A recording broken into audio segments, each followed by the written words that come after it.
చేసిన వాడికి మాత్రమే అది నిర్ణయం అవుతుంది. అంటే మనసును వెనక్కి తీసుకోవడంతో నివృత్తి మార్గం ప్రారంభమవుతుంది. అప్పుడు మనసు మనసు మనసు కాదుగా. మనసు వెనక్కి తీసుకున్నప్పుడు నువ్వు ఉన్నావా లేదా? ఉన్నావుగా. నువ్వు అప్పుడు ఉన్నావు. ఆ వెనక్కి తీసుకుంటున్నవాడు ఎవడు? నువ్వే. మరి ఇప్పుడు నువ్వు ఉన్నావా లేదా? ఉన్నావు. నీకు ఇప్పుడు ఏమైనా పేరు పెట్టాలి? ఏదో పేరు పెట్టకపోతే నీకు నచ్చదుగా. నేనెవరు అంటే ఒక సమాధానం చెప్పాలిగా. అందుకని ఏమని చెప్పారు? నువ్వు చైతన్యం, నువ్వు ప్రజ్ఞ, నువ్వు ఆత్మ, నువ్వు ప్రకాశం, నువ్వు జ్ఞానం ఎట్లా చెప్పుకుంటూ వచ్చారు. నిజానికి నీకు అక్కడ పేరుందా? రూపం లేనప్పుడు, మనసు వెనక్కి తీసుకున్నప్పుడు రూపం ఉందా? లేదు. మరి రూపమే లేనప్పుడు నామం ఎట్లా వచ్చిందా? నామరూపాలు రెండు ఒకసారి పడిపోయినాయా? లేకపోతే ఒకదానొకటి పరస్పరాశ్రయం కదా. అంతేగా. యాపిల్ అనే పేరు వినగానే యాపిల్ రూపం ప్రత్యక్షమైంది. పడిపోతే రెండు ఒకసారి పడిపోయాయి. అంతేనా? మరి ఇప్పుడు నీ నామరూపాలు రెండు పడిపోయిన తర్వాత నువ్వు మిగిలి ఉంటే ఇప్పుడు నీకు ఏమైనా పేరు పెట్టాలంటావు? ఎట్టా ఆకారం అసలు ఎట్ట సాధ్యం అసలు? అంటే అర్థం ఏంటి? అది సత్యమై ఉన్నది, నువ్వు ఎప్పటికైనా అలా ఉండాలి అని నీకు స్ఫురింపజేయడం కోసం, నడిపింపజేయడం కోసం అని ఇంకా చెప్తున్నాం అన్నమాట. ఆ మార్గంలో నడిచేవాడికి అసలు ఇదంతా కూడా అవసరం లేదు. ఎందుకని? వాడు అదయ్యే ఉన్నాడుగా. నామరూపరహితం అనాలి ఇప్పుడు చదివిన దాంట్లో. మరి నువ్వు అదే ఉన్నావుగా. ఇప్పుడు ఏమనుకున్నావు? ఎక్కడికో వెళ్ళాలనుకుంటున్నావు. ఇంకా ఎక్కడికి వెళ్తావు? నామరూపరహితంగా ఉన్నావమ్మా అంటే సచ్చిదానందగా. ఆ సచ్చిదానందం సర్వవ్యాపకమైన అనుభవాన్ని పొందిందమ్మా. అప్పుడు దాంట్లో ఉన్న సత్తా ఏంటి? అది సర్వవ్యాపకం. నామరూపమేమో పరిమితం, సచ్చిదానందమేమో సర్వవ్యాపకం. మరి అప్పుడు అంతటా ఉన్నది మరి సత్యం జ్ఞానం అనంతం అవదా? అవడానికి ఏం చేయాలండి అంటే ఏది అలా ఉండవే అంతే. అదే కాలేన విద్యత్. సచ్చిదానందం సత్యం జ్ఞానం అనంతం అనే నిర్ణయం పొందడానికి ఏం కావాలి? కాలేన విద్యత్. అయితే ఏంటంటే సూచిస్తూ ఉంటారు. ఇప్పుడు ఆమె చదివినని సూచనలే, వివరించి చెప్పండి అంటున్నారు. వివరించాడు చెప్తాడు. అది వినగానే నీకు స్ఫురించాలంటే అప్పుడు మళ్ళా శ్రవణ మనన నిధిధ్యాస అంటే వచ్చేసాం, మన ద్వైతంలోకి వచ్చేసాం. ఇప్పుడు పరిపూర్ణాన్ని ద్వైతంలో ఎట్లా చెప్తాం? అది సమస్య ఎక్కడ వచ్చిందంటే పరిపూర్ణాన్ని ద్వైత బుద్ధితో ఉన్నవాడికి చెప్పాలి. ఎట్లా చెప్తాం? చెప్పు. అసాధ్యంగా. అందుకని ఎవరైనా అచల బోధ చెప్తాను నేనంటే నాకు ఇబ్బంది అనిపిస్తుంది. సూచించవచ్చేమో కానీ బోధించటానికి వీలు కాదు. అందుకని ఏదో పద్ధతిలో ఇప్పుడు నీకేమీ చెప్పకపోతే నువ్వు దారి తప్పిపోతావు కదా. అందుకని శంకర భగవత్పాదులు ఏమన్నారంటే నువ్వు అద్వైతం వరకు బోధించవయ్యా. ద్వైతం నుంచి అద్వైత స్థితికి రావడానికి బోధించవచ్చుగా. బోధంతా అక్కడే. అద్వైత స్థితిని అందుకున్న వాడికి సూచించు, అప్పుడు వాడు గ్రహిస్తాడు. అది గ్రహించవలసిన సత్యమే కానీ బోధించేది కాదుగా. ఎట బోధిస్తావు? అక్కర్లేదు. అదే చెప్పేది. గ్రహింపనేది ప్రజ్ఞ పని, అది బుద్ధి పని కాదు. మనం ఏం చేసాం? ఆ గ్రహించడం అనేది ప్రజ్ఞకి డైరెక్ట్ గా దగ్గరగా ఉన్నది బుద్ధి. అందుకని ఆ గ్రహించే పని బుద్ధికి పెట్టేసాం. కానీ అసలు ఆ గ్రహించే పని ఎవరిది? ప్రజ్ఞ. దానిపైన చేస్తుంది అది. ఇది అడ్డం రాకుండా ఉంటే చాలు. అది అందుకని ఈ నేను కనుక నువ్వు సాధన పూర్వకంగా వదిలించుకుంటే ఆ నేను సహజంగానే తెలియదు. నొప్పటి ముసుగు తీయడానికే సాధన. సూర్యుడు వచ్చాడని చెప్పడానికి మళ్ళీ సాధన. నిద్రపోయేవాడికి సూర్యుడు వచ్చాడని ఎవరన్నా తెలియజెప్పాలమ్మా. ఎవరు తెలియజెప్తారు? మేలుకొంటే అయిపోతుంది. కాబట్టి నీ సాధన అంతా దేనికి? మేలుకో అంతే. మెలుకుంటే అయిపోయినట్టే.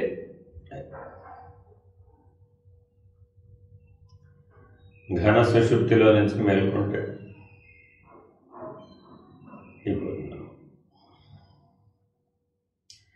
మీరందరూ స్థిరంగా కూర్చుని సమాజ నిష్టలో కూర్చోడానికి ప్రయత్నం చేస్తున్నారు కాబట్టి మీరు ధ్యానం చేస్తున్నారనో సమాజ నిష్టలో ఉన్నారనో ఎదుటివాడు చూసిన వాడు గ్రహించే ప్రయత్నం చేస్తారు. అంతే, ఇలా కూర్చున్నామా చూసిన వాళ్ళు ఏమన్నా ఓహో వీడు ధ్యానం చేస్తున్నాడు, వాడి తెలివికి ఎంత మేరకు అందితే అంత మేరకు అనుకుంటాడు. ఇదే పని నువ్వు పడుకుని చేసావు, అప్పుడేమనుకుంటావు? అయ్యో అంతేనా? అప్పుడు నేను లేపుతాడా లేవడా? ఏయ్ 10కి పడుకోవట్లే అంటాడు. అరే నేను పడుకోలేదురా అంటే వాడు నమ్ముతాడంటావు, నాకు ఆ మాత్రం తెలియదు అనుకున్నాడు అంటాడు. అంతేనా? సమాజనిష్ట శరీరాన్ని పెట్టి వస్తుందంటావు, పోస్చర్ని పెట్టి వస్తుందంటావు. అట్లయితే మరి వాళ్ళు ఒంటి కాలం మీద నిలబడి ఎలా సమాజనిష్టలో ఉన్నారు? ఋషులు ఒంటి కాలం మీద వృక్షాసనంలో నిలబడి సమాజనిష్టలో తపస్సు చేశారు. అలా ఎలా సాధ్యమైన వాళ్ళు? కొంతమంది శీర్షాసనంలో ఉండి తపస్సు చేశారు, తలకెనకి కాలిపోయింది.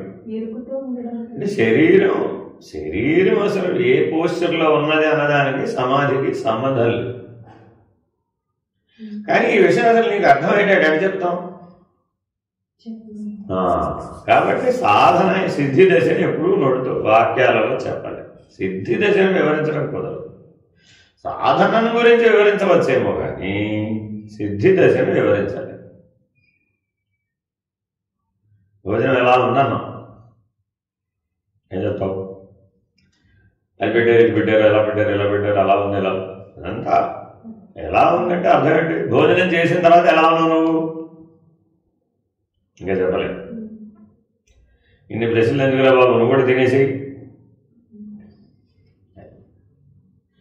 కాబట్టి ఎప్పుడూ మనం ఎవరికి ఏం చెప్పినా కూడా కేవలం సాధన దశలను మాత్రమే మనం చెప్తాం. అయితే ఏంటంటే మానవుడికి సిద్ధాంత రాద్ధాంతాలలో ప్రవేశం అంతేగా. ఎందుకని నేను నమ్మాలంటే నాకేదో నన్ను నమ్మించాలి కదా, నేను ఏదైనా చేయాలని. ఆ నమ్మించడం కోసమని సిద్ధాంతం. ఏమండి ఈ దారి కరెక్ట్గా బెంగళూరు వెళ్తున్నట్టు వెళ్తుందిరా బాబు, నేను వెళ్ళి వచ్చాను, నేను ఆల్రెడీ వెళ్ళొచ్చాను, ఈ దారి అక్కడికే పోతుంది. మా పూర్వీకులందరూ ఇటే వెళ్ళారు, ఈ దారి గ్యారంటీగా అక్కడికే పోతుంది. ఏమిటి గ్యారంటీ అని అడిగాడు. ఏం చేయాలి? ఏమిటి గ్యారంటీ? మేమందరం వెళ్ళొచ్చాం కాబట్టి అది మేమే మీకు ప్రమాణం అంటే విశ్వసించడమే. ఈ మాట నన్ను కాదు, చంద్రశేఖర పరమాచార్య గారిని ఒక నాస్తికుడు అడిగాడు, మీరు అందరినీ మోసం చేస్తున్నారు, ఆ చివర చెప్పేదన్నీ కూడా ఈ చివరే చెప్పచ్చు కదా, ఆ చివర మీరు అక్కడికి వెళ్ళిన తర్వాత ఇవే చెప్తున్నారు, మళ్ళా అదేదో ఇక్కడే చెప్పేసి ఈ ప్రయాణం అంత అవసరం లేదు.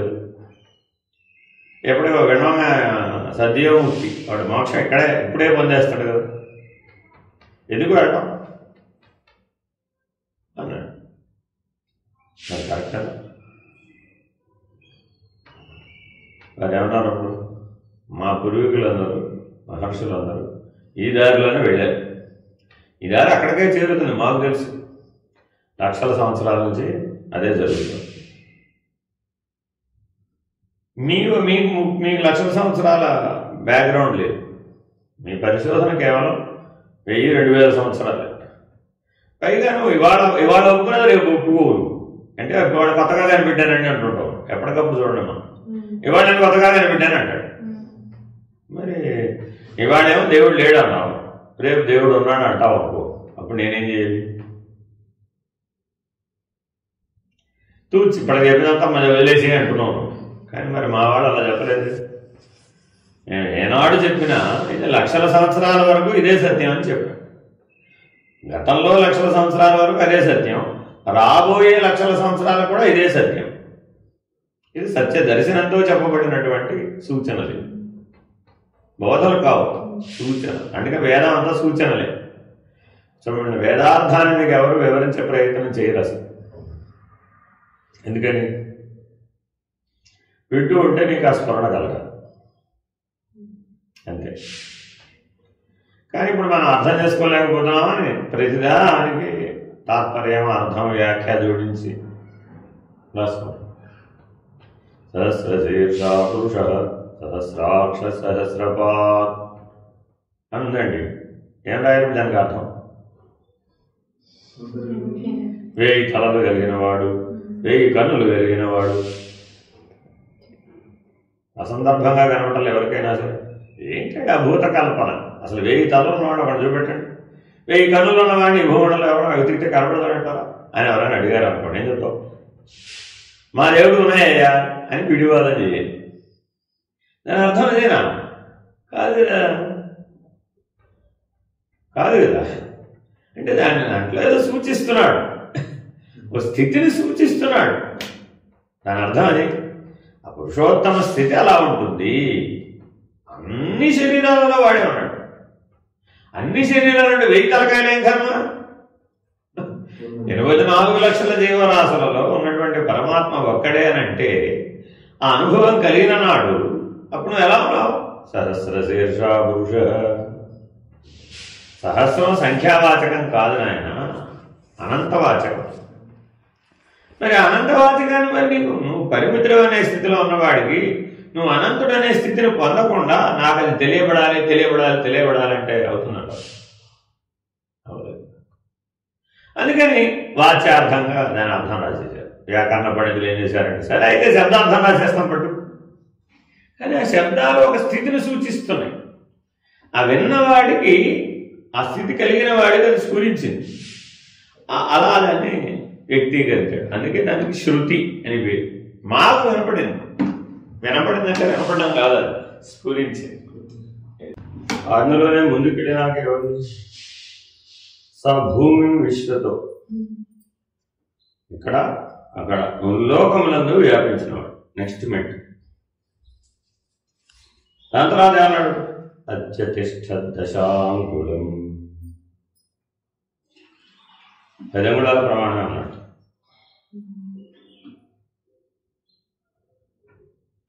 మూడు ఒకేసారి చెప్పాడు. ఒక మొదటి ఏం చెప్పాడు? తర్వాత ముల్లోకములందు వ్యాపించినవాడు. తర్వాత అంతే. అంటే 3 అనుభవాలని నీకు ఒకేసారి చెప్పాడు. ఎవరికైతే తాను అక్షర పురుషుడనని తాను పురుషోత్తముడనని అనుభవం కలిగిందో వాడికి ఈ 3 నిర్ణయాలు కలుగుతాయి. అంటే ఏకకాలంలో కూడా దశాం ఇంత కూడా ఉండగలడు. ఏకకాలంలో ముల్లోకములను వ్యాపించగలడు. ఏకకాలంలో అనంతుడుగా కూడా ఉండగలడు. మనం ఇప్పుడు ఎలా ఉన్నాం? ఎంత ఉన్నాం అనుకో, ఇంతే ఉన్నాం అనుకుంటున్నాం. ఆ వాడెంత ఉంటాడు? మనిషి గుప్పెడు అన్నాం, కొట్టువాడని ఇస్తాం. వామనుడు ఎంత ఉంటాడు? గుప్పెడు. అత్యతిష్ట దశాంగుళం. నిజంగా 10 అంగుళాలనే. That doesn't mean that వామనుడు 10 అంగుళాలు ఉన్నాడనే సూచన.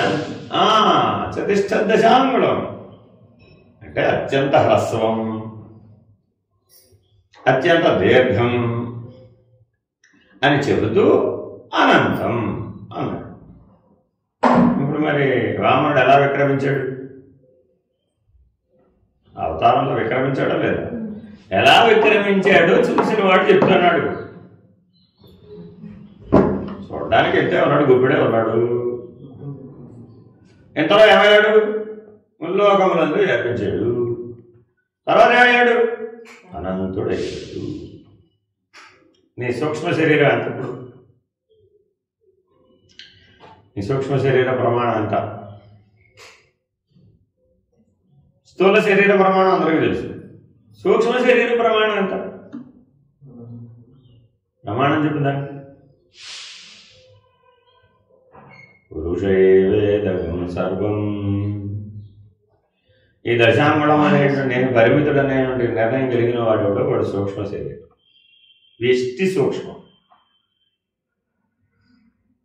చతిష్ట దశాంగుళం నువ్వు 6 అడుగులున్నా నీ సూక్ష్మ శరీరం అంతా 10 అంగుళాలే.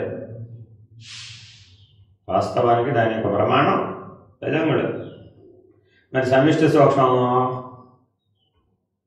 ముల్లోకాలంతా వ్యాపించింది. సమిష్టి సూక్ష్మం హిరణ్య గర్భుడు ముల్లోకములకు వ్యాపించింది చెందినవాడు. భూలోక భూవర్లోక సౌరలోకములందు హిరణ్య గర్భుడు వ్యాపించి ఉన్నాడు. దాంట్లో తర్వాత కంటిన్యూషన్ వస్తుంది. రెండవ ప్రతిపాదన ఏం చేసేటప్పుడు నీ వ్యష్టి సూక్ష్మం సమిష్టి సూక్ష్మం అయింది. నీ వ్యష్టి సూక్ష్మం క్షరపురుషుడు, వాడేగా క్షరపురుషుడు అంటున్నావు. మారిపోతూ ఉంటాడు, నశించిపోతూ ఉంటాడు. అదే సమిష్టి సూక్ష్మం అక్షర పురుషుడు, హిరణ్య గర్భుడు అక్షర పురుషుడు. మరి నీవో పురుషోత్తముడు. మరి ఇప్పుడు అందులో పరిపూర్ణ అని చెప్పలేదా? క్షరాక్షరమతి సంచ అన్నావు కదా ఇందాక. మరి ఇప్పుడు అనంతుడు ఎవరు? పురుషోత్తముడు కదా. మరి వాడు క్షరాక్షర అతీతుడేగా పురుషోత్తరయంలో. కాబట్టి ఇప్పుడు పరిపూర్ణ నిర్ణయం మేమే చెప్పామంటే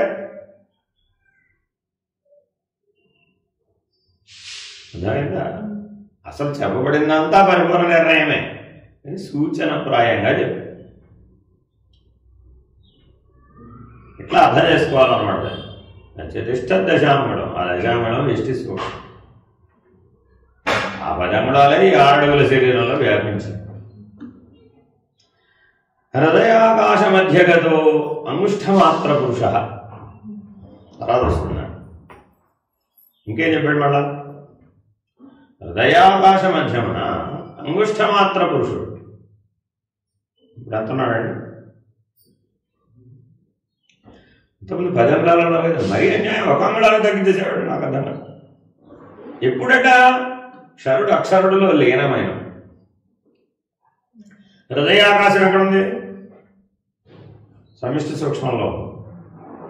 నీ హృదయాకాశ మధ్యంలో నిలబడిన నాడు ఆ హిరణ్య గర్భుని తెలుసుకోగలుగుతావు. తెలుసుకున్నవాడు ఈ దశాంగుళం ఉన్నవాడు హిరణ్య గర్భుడు ఎంత ఉన్నట్ట? అంగుష్ట మాత్రమే ఉన్నాడు. ఇంతకీ వ్యాపిస్తే సైజ్ పెరగాలంట తగ్గాలంట? Size doesn't matter. Size doesn't matter. అణువులు పరమాణువులు size doesn't matter. How it works. అంతే కదా. మనం మందులు వేసుకున్నామండి, అణువులు పరమాణువుల రూపంలో వేసుకున్నాం, మాలిక్యూల్స్ యాటమ్స్ రూపంలో వేసుకున్నాం. లోపలికి వెళ్ళి అవి వేసుకోవడం చెంది శరీరం అంతా వ్యాపించి నీ అనారోగ్యం తగ్గించడంలా. Size doesn't matter. కానీ మానవుడు అంతా ఎంతసేపు దేని మీద దృష్టి పెట్టాడు? Size, matter. సో అందుకని ఒక క్షరపురుషుడు. One who looks only about the matter and its effect, then it is క్షరపురుషుడు ఆ స్థితి. ఎనర్జీ అండ్ ఇట్స్ ఎఫెక్ట్ సూక్ష్మం. ఎనర్జీ అండ్ ఇట్స్ ఎఫెక్ట్ సూక్ష్మం. మీ ఇంట్లో కరెంట్ సైజ్ ఎంత? కరెంట్ సైజ్ లేదు. అదేంటండి, ప్రపంచంలో ప్రతిదానికి ఉండాలా వద్దా? కరెంటుకి సైజు ఉండాలా వద్దా? సైజ్ ఎలా ఉండదండి? సైజ్ అపరేటస్కి సైజ్ ఉంటుందేమో కానీ నో సైజ్ ఫర్ కరెంట్. మరి నీలో ప్రాణానికి సైజ్ ఎంత? ప్రాణానికి సైజ్ ఉంటుంది అక్కడ ఉండదా? ఉంటుంది. ఆ ప్రాణమే అంగుష్ఠమాత్ర పురుషుడు. ఆ ప్రాణమే అంగుష్ఠమాత్ర పురుషుడు. గాఢ నిద్రావస్థలో నువ్వు అంగుష్ఠమాత్రానికి తగ్గిపోతున్నావు. గాఢ నిద్రలో సుషుప్త్యావస్థలో నీ సైజ్ ఎంత? ఎలా తెలిసింది? తెలియదు. సూచన చేసేటప్పుడు తెలుసుకోమని. ఎవరికైతే గాఢ నిద్రలో ఎలుక కలిగి ఉన్నాడో వాడి సైజ్ ఎంతంటే అంగుష్ఠమాత్రం. అంటే ఇప్పుడు సూచన చేసినట్ట చేయలేనట. అంటే ఎంతసేపు సూచనలన్నీ దేని మీద ఉంటాయి? దర్శనం మీద ఆధారపడి ఉంటాయి. అంతే. అందుకే నేను చెప్పాడు, డైరెక్ట్ రిలేట్ చేసేసాడు. అందుకని అదేదో ఇదే, ఇదేదో అదే. ఆ హిరణ్య గర్భుడే అంగుష్ఠమాత్ర పురుషుడు. ఎక్కడ? ఎష్టిగా సమిష్టిగా? సమిష్టి. హిరణ్య గర్భ స్థితిలో అసలు ఎష్టి సమిష్టి ఎక్కడ ఉంది? ఉన్నది ఒకటే. ఆ ఉన్న పురుషుడు అంగుష్ట మాత్ర పురుషుడు. ఇప్పుడు తగ్గించాడంటావు పెంచాడంటావు? తగ్గించాడా పెంచాడా? నా కొరకు నువ్వు తగ్గించబడినచో హెచ్చింపబడదు బైబిల్ వాక్యం. ఇదేంటండి ఇది? నా కొరకు నువ్వు తగ్గించబడినచో హెచ్చింపబడదు అంటాడేంటి? ఎలా? ఇది తెలియకుండా ఆ వాక్యానికి అర్థం ఏదో చెప్తారు అక్కడ. ఇదంతా ఎందుకు చేస్తున్నామని అడిగారు ఎవరైనా మీ కుటుంబ సభ్యులు. ఏం చెప్తావు?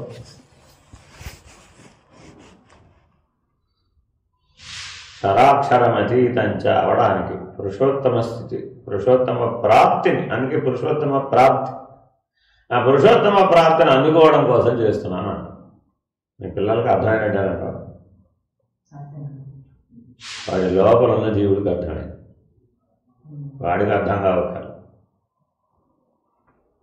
అయినా నేను పురుషోత్తమ ప్రాప్తి కోసం ప్రయత్నం చేస్తున్నానంటే సరే మంచిది, అదేదో మంచిది అయి ఉంటుంది, నేను ప్రయత్నం చేస్తున్నామంటే కొనసాగించు అంటే వాడికి అర్థమైంది. ఇప్పుడు ఎవరికి అర్థమైంది? ఈ ప్రపంచంలో ఎవరైనా సరే నేను పురుషోత్తమ ప్రాప్తి కోసం ప్రయత్నిస్తున్నానండి అంటే నువ్వు నాతో పాటు వచ్చేయని అన్నారు. ఎందుకని? That is your ultimate goal. నీ లక్ష్యం ఏంటంటే ఎప్పటికైనా ఆ పురుషోత్తమ ప్రాప్తినే పొందాలి. నీవు అనంతుడు అని తెలుసుకోవాలి, ఆది మధ్యాంతరహితుడు అని తెలుసుకోవాలి. పరిపూర్ణం అంటే ఆది మధ్యాంతరహితమే, నీకు మొదలు లేదు కొన లేదు. ఎక్కడెక్కడైతే రహితమనే సూచన చేయబడిందో అదంతా ఏమిటి? పరిపూర్ణం. ఎక్కడెక్కడైతే అతీతమైన సూచన చేయబడిందో అక్కడ అక్షర పురుషుడు. అతీతం అక్షర పురుషుడు, రహితమంతా పురుషోత్తముడు. ఇట్లా మనం ఆ సూచన వాక్యాలను గుర్తించాలన్నమాట. ఏ గ్రంథం చదువుతున్నా కూడా క్షరాక్షరమతీతంచ అనగానే అప్పుడు పురుషోత్తముడు. దాటాలని అర్థం. ఇప్పుడు ఎక్కడుంటే దాటుతావు? ఏ స్థితిలో ఉంటే దాటుతావు? ఏ నిర్ణయంలో ఉంటే దాటుతావు? అకారము పరమాత్మ, సకారము జీవాత్మ. మరి నేనేం చెప్పాను? బిందు మధ్యలో ఉండమన్నా. ఎలాగో తెలిసిందా మీరు? ఎలాగా?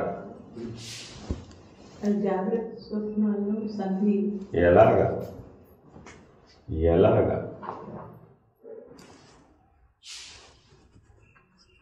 అందుకే మిమ్మల్ని హంసతత్వ కందార్థ ధరువులు చదవమన్నాం.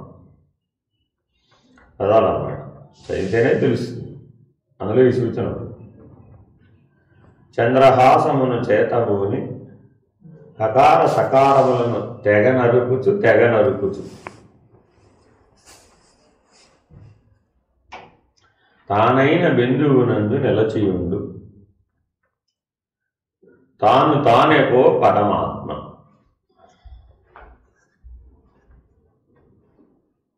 అంతే. చెప్పాడా చెప్పలేదండి? అయ్యో రామాన్యాయం పడుగాను. స్పష్టంగా చెప్తే చెప్పకుండా చెప్పేటంటే దాంట్లోనే ఉంది రహస్యం. ఎప్పుడు గుర్తుపెట్టుకోవాలి. అందుకే వేదాంతాంత రహస్యం. అనుభవజ్ఞుడు ఎవరైనా వివరించి చెప్తే తప్ప ఆ చంద్రహాసం అక్కడ ఉండదని నీకు తెలియదు. మామూలుగా అర్థం అంటే హాసం అంటే ఏమిటి? చంద్రహాసం అంటే పూర్ణచంద్రుడు నవ్వుతున్నాడు. పూర్ణచంద్రుడు నవ్వడం ఏంటంటే వాక్యార్థంగా చూస్తే అదే. కానీ చంద్రహాసం అన్నట్టు ఖడ్గమును చేతబూని ఇట్లా వంపు తిరిగి ఉంటుంది అన్నమాట. అది హ్యాండిల్ ఉంటుంది, ఈ చివర వంపు తిరిగింది. దాని పేరు చంద్రహాసం. అష్టమి నాటి చంద్రుడు వరే సగం అర్ధచంద్రుడు ఉంటారు ఆ ఖడ్గాన్ని. దాని పేరు చంద్రహాసం అంట. దాన్ని చేతబూన అన్నట. దేని తెగ నరకాలట? హకార సకారములను తెగ నరికి. ఓ పక్షిని ఆధారంగా వీడు చెప్తున్నాడు అన్నమాట. హకారము పరమాత్మ, హంసకు శిరస్సు. సకారము తోక, జీవాత్మ. తల తెగ నరకాలట, ముందు తోకం తెగ నరకాలట. పక్షిని ఆధారంగా చేసుకుని ముందు సూచన చేస్తున్నాడు. యథార్థం ఏంటో తర్వాత విషయం. అంటే ఒక పక్షిని చంపాలి అంటే ముందు రెక్కలు తీసేయాలి, ఆ తర్వాత తల తీసేయాలి, ఆ తర్వాత తోక తీసేయాలి, ఆ తర్వాత కాళ్ళు తీసేయాలి. హంస నిశ్చలంగా ఉంటే పరమహంస, చలనరహితమై ఉంటే పరమహంస. ఎందుకు చెలుస్తోంది? దానికి రెక్కలు ఉన్నాయి కాబట్టి. ఎందుకు చెలుస్తోంది? దానికి తల ఉంది కాబట్టి. ఎందుకు చెలుస్తోంది? దానికి తోక ఉంది కాబట్టి. Which helps for flying. తోక లేకపోతే ఫ్లై చేయలేదు. కోడి ఎందుకు ఎగరలేదంటే దానికి తోకలేదు. తర్వాత అయినా కూడా కాళ్ళు ఉన్నాయి కాబట్టి కదిలే అవకాశం ఉంది. కాళ్ళు కూడా తెగనరకయ్యారు. అప్పుడు ఇక ఉన్న చోట అచలహంస. ఇప్పటి వరకు మీకు పరమహంస వరకే చెప్తున్నాం. పరమహంస అచలహంస అయ్యేది ఎట్లాగా? ఇలా అవుతుంది. హంసతత్వ కథార్థ ధరువులు పరమహంస అచలహంస అయ్యేది ఎట్లాగో చెబుతాయి. అందుకే ఇప్పుడే చెప్పాడు, గ్రహించగలిగిన వాడికే సూచన. ఇంకా అంత దూరం రాలన్నట్టు ఆ పాట పైన చెప్తున్నాం. మళ్ళా మీరు అందరూ కనబడతారో కనబడతారని. జీవహంస, ఈశ్వరహంస, పరమహంస, అచలహంస. ఆఖరి పెట్టినమాట. అచలహంస దగ్గరకు వచ్చేటప్పటికి కలహంస, జీవహంస, కలహంస, అచలహంస ఆ పద్ధతిగా చెప్తాం. ఒక వ్యక్తి కిందకి నీకు అద్వైతంలో చెబితే జీవహంస, ఈశ్వరహంస, పరమహంస అని ఇలా చెప్తాం. అదే ఇంకో వ్యక్తి ద్వైతంలోకి దిగామనుకోండి, జీవహంస, ఈశ్వరహంస, పరమహంస సంచారం. ద్వైతంలో చెప్పినప్పుడు జీవహంస, ఈశ్వరహంస, ఫినిష్డ్. కలహంస గమనంలో నడక కలిగిన దానా అని కవులు రాసేస్తారు. అంటే వాడికి తెలియదు అసలు ఏమన్నా. ఇట్లా హంస గమనమును సూచనగా స్వీకరించి ఇదంతా చెప్పారు. అందుకని మానవుడు ఎప్పటికైనా ఏ స్థితికి చేరాలి? అచలహంస. నీ టార్గెట్ అచలహంస, జన్మరాహిత్యం. అయితే కనీసం జీవన్ముక్తి అనుకో, పరమహంస. అది కూడా కాదు, కనీసం ఈశ్వర సాక్షాత్కారం, అప్పుడు ఈశ్వర. ఇలా జరిగిన వాడికే ఇది నిర్ణయం అవుతుంది. జరగాల, చెయ్యాలా? జరగాలి, జరగాలి. చంద్రహాసం అనే ఖడ్గం ఎవరి దగ్గర ఉంటుంది? ముందో వాక్యం, గురు సూచన నటి చంద్రహాసమును చేతపు. చదవాలి బాగా. అందుకే అసలు వాళ్ళు, నేను అనుకుంటా అసలు వాళ్ళు ఎలా అసలు దాన్ని వాగ్రూపంలో పెట్టగలిగారా? మనం కళలో జరిగిన దాన్ని వాగ్రూపంలో పెట్టడమే పెట్టలేమే. అలాంటిది హంసని ఆధారంగా చేసుకుని హంసని తెగ నరకడం ఎట్లాగా? మన అందుకే నేను చూడండి, మనసును ఆధారంగా చేసుకుని మనసును పోగొట్టవయ్యా. మనసును పోగొట్టాలంటే వేరే దాన్ని పట్టుకొస్తానంటే పనికిలేదు.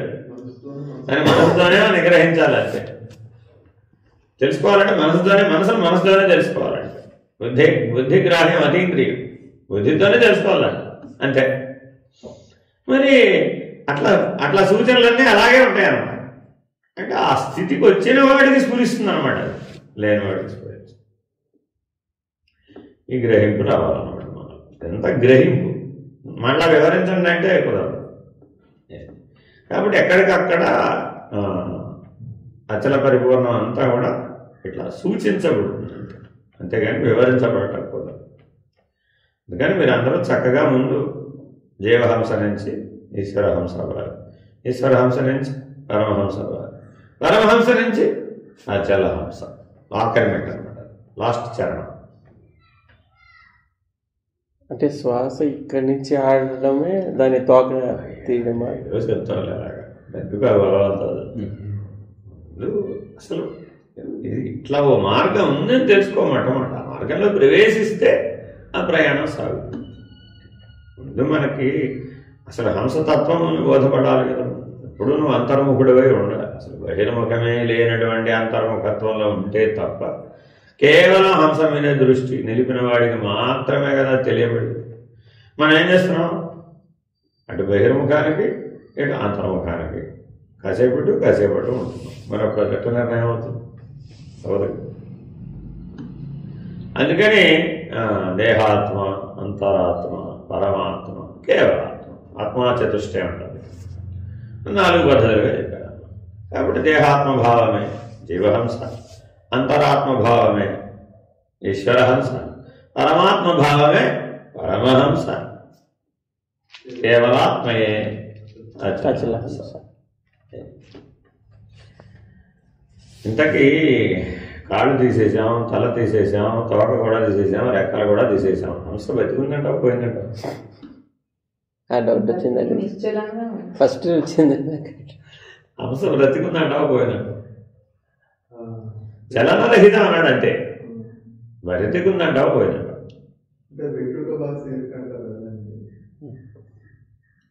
అంటే చెప్పడానికి అది వాడాడు అనమాట. వాస్తవానికి ఎరుక విడిచేశాడు, కానీ ఈ సూచన చేయడం కోసం నా వెంట్రుక వాసి ఎరుకని ఉపయోగిస్తున్నాడు అనమాట. లేనెరుకని చెప్పడం అనమాట. ఆ నరకమని చెప్పడం అర్థం ఏంటంటే లేనెరుక, ఎరుక విడవయ్యా బాబు. హంసన్నా ఎరుకన్నా వాడు అక్కడి నుంచి చెప్తే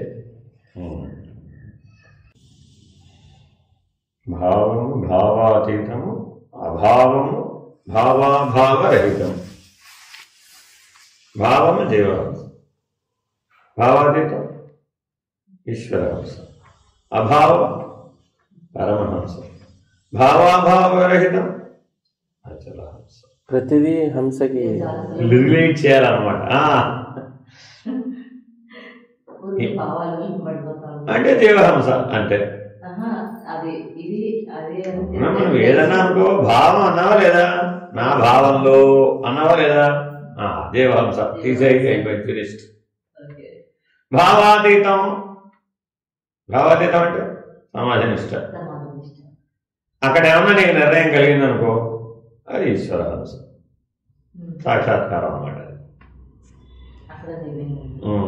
దట్ రిలేట్స్ విత్ ఈశ్వరహంస. సమాజ నిర్ణయంలో ఎవరైతే మేల్కొన్నాడో వాడు ఎక్కడ మేల్కొంటాడు? ఈశ్వరహంసలో మేల్కొంటాడు అంతే. అదే అభావ స్థితిలో ఉన్నాడు. అప్పుడు అది భావమో భావాతీతమో కూడా రెండు లేదు. అప్పుడు ఏమయ్యాడు? అభావం. అభావం అంటే పరమహంస. భావాభావ విరహితం అచలం. అలాగా చెబితే ఏదైనా సులభంగా అవ్వాలి కదా. అదే శాస్త్రాన్ని అర్థం చేసుకోవడానికి ఇట్లా రిలేట్ చేసి చెప్తారు. ఎందుకని ఇది నీకు బాగా తెలుసుగా, నీకు తెలిసిన ప్రమాణం మీద తెలియని దాన్ని చెప్తున్నాడు. అంటే మన బుద్ధి ఎప్పుడు కూడా ఏం చేస్తుందంటే నోన్ టు అన్నోన్ అన్నమాట. తెలివి ఎప్పుడు కూడా ముందు తెలిసింది చెప్పాలి వాడికి, తర్వాత ఏం చేయాలి? తెలియని దాన్ని దానికి అనుసంధానం చేస్తే ఇప్పుడు అర్థమైనట్టు. సో బుద్ధికి అందించడం కోసం అని ఇలా చెప్తారు. కాకపోతే దాన్ని ఎప్పుడు మీరు గుర్తు పెట్టుకోవాలన్నమాట. కానీ కొండ గుర్తు. ఎందుకనంటే నువ్వు మౌనంగా సమాధానంలో కూర్చున్నాక ఎవరొచ్చి నీ చెవిలో చెప్తారు? చెప్పడం కుదరదు. అప్పటికి నీకు ఇది స్ఫురించాలన్నమాట ఎప్పటికప్పుడు నీ జీవన గమనంలో. భావం అంటే జీవహంస, భావాతీతం అంటే ఈశ్వరహంస, అభావం అంటే పరమహంస, భావాభావం రహితం అంటే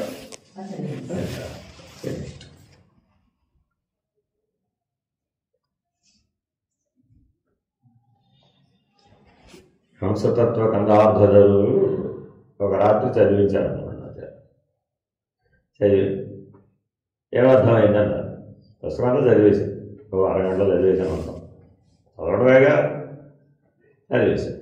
ఏమర్థమైంది అన్నారు. నేను కూడా మీలాంటి నో వయసు అన్నాను, నాకు కూడా ఏం తెలియదు. కానీ అందులో ఈ సూచన ఉంటుందన్నమాట. అంతర్గతంగా ఆ పుస్తకం అంతా ఈ సూత్రం మీద నడుస్తుంది. ఏమర్థమైంది? ఏం పట్టుకోగలిగావు? ఇక్కడేదో 4 మాటలు కనబడుతున్నాయి. భావము, భావాతీతము, అభావము, భావాభావ విరహితం. ఓ, ఇందులో ఏదో సూత్రం ఉందండి.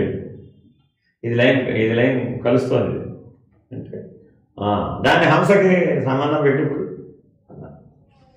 ఎన్ని హంసలు చెప్పారు? దేవహంస, ఈశ్వరహంస, పరమహంస, ఆచార్య. దాన్ని టాలీ అంతే. అంతే, అలా తెలుసుకో. అంతే కదా మరి, ఈశ్వరుడు సాక్షిగా. అందుకనే మనం అందరినీ ఏ సాధన చేయమంటాం? అరే బాబు, ముందు సాక్షి సాధన చేయలేదు ఫస్ట్. ఏ మార్గంలో చెప్పినా విషయం ఇదే. మీకు ఎన్ని మార్గాలలో చెప్పినా ఉన్న సత్యం ఇదే. దాన్నే పలు రకాలుగా మీకు నిరూపించే ప్రయత్నం చేస్తున్నాం అంతే. ఎందుకంటే ఎప్పుడూ భావంలో ఉంటాడు. ఎంతసేపు జీవహంసలోనే ఉంటాడు. లైఫ్ లాంగ్ 100 years కాదు కదా, 1000 సంవత్సరాలు నీకు ఆయుర్దాయం ఇచ్చినా కూడా ఎక్కడ ఉంటావు?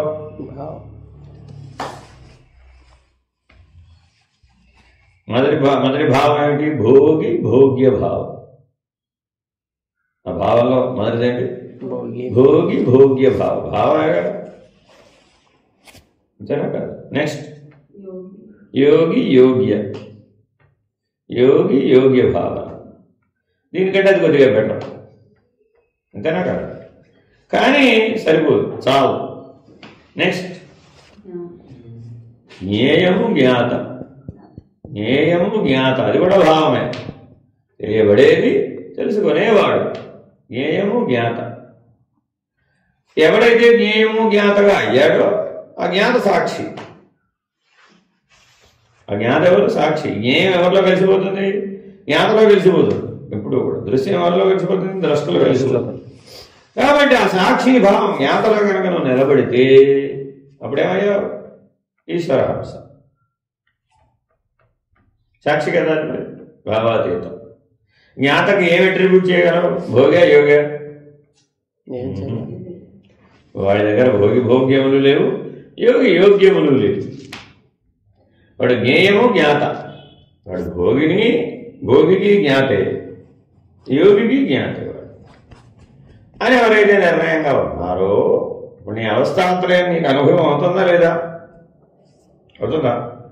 అనుభవం అవుతున్నప్పుడు నువ్వు భోగి భోగ్యమా, యోగి యోగ్యమా?